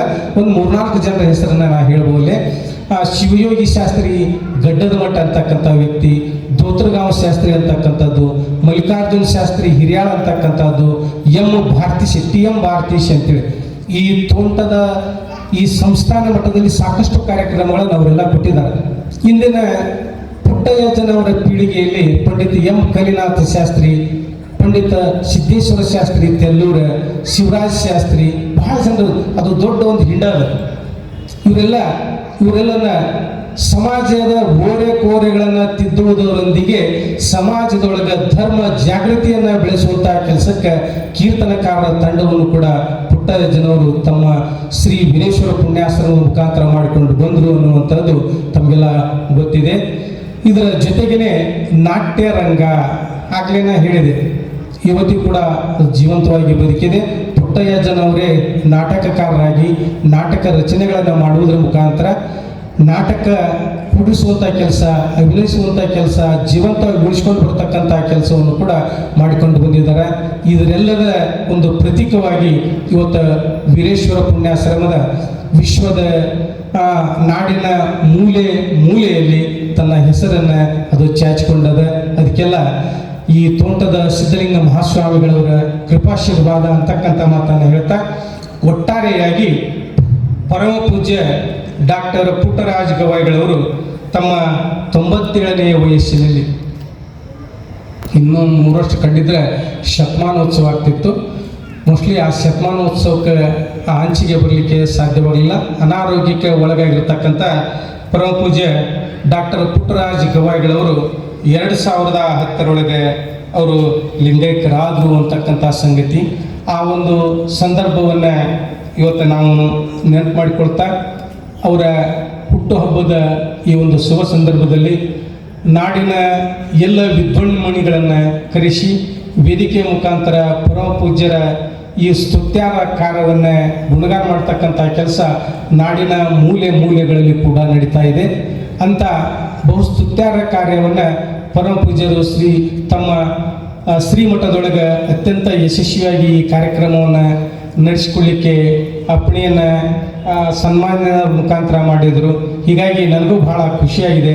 ಈ ಒಂದು ನಿಜವಾದ ಶ್ಲಾಘನೆ ಪರಮ ಪೂಜ್ಯರ ಒಂದು ಪಾದಕ್ಕೆ ಸಲ್ಲಬೇಕು ಅಂತಕ್ಕ ಮಾತನ್ನು ಹೇಳ್ತಾ, ಪರಮ ಪೂಜ್ಯರು ಭೌತಿಕ ಶರೀರ ನಮ್ಮಿಂದ ದೂರ ಆಗಿರ್ಬೋದು, ಆದರೆ ಅವರು ಮಾಡಿ ಹೋದಂಥ ಯಾವ ಕೆಲಸ ಕಾರ್ಯಗಳು ನಮ್ಮ ಹೃದಯ ಪಟಲದೊಳಗೆ ಅವು ಸದಾ ಚಿರಸ್ಮರಣೀಯಾಗಿ ಉಳ್ಕೊಂಡಿದ್ದಾವೆ. ಅವರು ಭೌತಿಕ ಶರೀರ ನಮ್ಮಲ್ಲಿ ಇಲ್ಲದೆ ಹೋದರೂ ಕೂಡ ಅವರು ಮಾಡಿಟ್ಟಂಥ ಬಹುದೊಡ್ಡ ಕೆಲಸಗಳು ಇವತ್ತು ನಮ್ಮ ಕಣ್ಣು ಮುಂದೆ ಇವೆ. ಪರಮ ಪೂಜ್ಯರು ಇವತ್ತಿಗೂ ಕೂಡ ಅವರು ಜೀವಂತವಾಗಿದ್ದಾರೆ. ಅದಕ್ಕೆಲ್ಲ ಕಾರಣ ಪರಮ ಪೂಜ್ಯರಾಗಿರ್ತಕ್ಕಂಥ ಸಿದ್ದರಾಮ ಮಹಾಸ್ವಾಮಿಗಳವರ ಆಶೀರ್ವಾದ ನಿಮ್ಮೆಲ್ಲರ ಮೇಲೆ ಸದಾಕಾಲ ಇರಲಿ. ಈ ಒಂದು ವೇದಿಕೆ ಮೇಲೆ ಒಂದು 4 ಮಾತುಗಳನ್ನು ಆಡಲಿಕ್ಕೆ ಅವಕಾಶ ಮಾಡಿಕೊಟ್ಟಿರ್ತಂಥ ಯಾವತ್ತು ಈ ಶಿವಾನುಭವ ಸಮಿತಿಯ ಎಲ್ಲ ಪದಾಧಿಕಾರಿಗಳಿಗೆ, ಕಾರ್ಯಕ್ರಮದ ಸಾನ್ನಿಧ್ಯವನ್ನು ವಹಿಸಿದಂಥ ಪರಮ ಪೂಜ್ಯರ ಶ್ರೀಚರಣಗಳಿಗೆ, ವೇದಿಕೆ ಮೇಲೆ ಆಸೀನರಾಗಿರ್ತಕ್ಕಂಥ ಯಾವತ್ತು ಗಣ್ಯಮಾನ್ಯರಿಗೆ ತಮ್ಮೆಲ್ಲರಿಗೆ ವಂದಿಸುತ್ತಾ ನನ್ನ 2 ಮಾತುಗಳನ್ನು ಮುಗಿಸ್ತಾ ಇದ್ದೆ. ನಮಸ್ಕಾರ. ನುಡಿದರೆ ಮುತ್ತಿನ ಹಾರದಂತಿರಬೇಕು, ನುಡಿದರೆ ಮುತ್ತಿನ ನುಡಿದರೆ ಮುತ್ತಿನ ಹಾರದಂತಿರಬೇಕು, ನುಡಿದರೆ ಮುತ್ತಿನ ನುಡಿದರೆ ಮುತ್ತಿನ ಹಾರದಂತಿರಬೇಕು, ನುಡಿದರೆ ಮಾಣಿಕ್ಯದ ತೀರ್ಥೆಯಂತಿರಬೇಕು, ನುಡಿದರೆ ಮಾಣಿಕ್ಯದ ತೀರ್ಥೆಯಂತಿರಬೇಕು, ನುಡಿದರೆ ಮುತ್ತಿನ ಹಾರದಂತಿರಬೇಕು.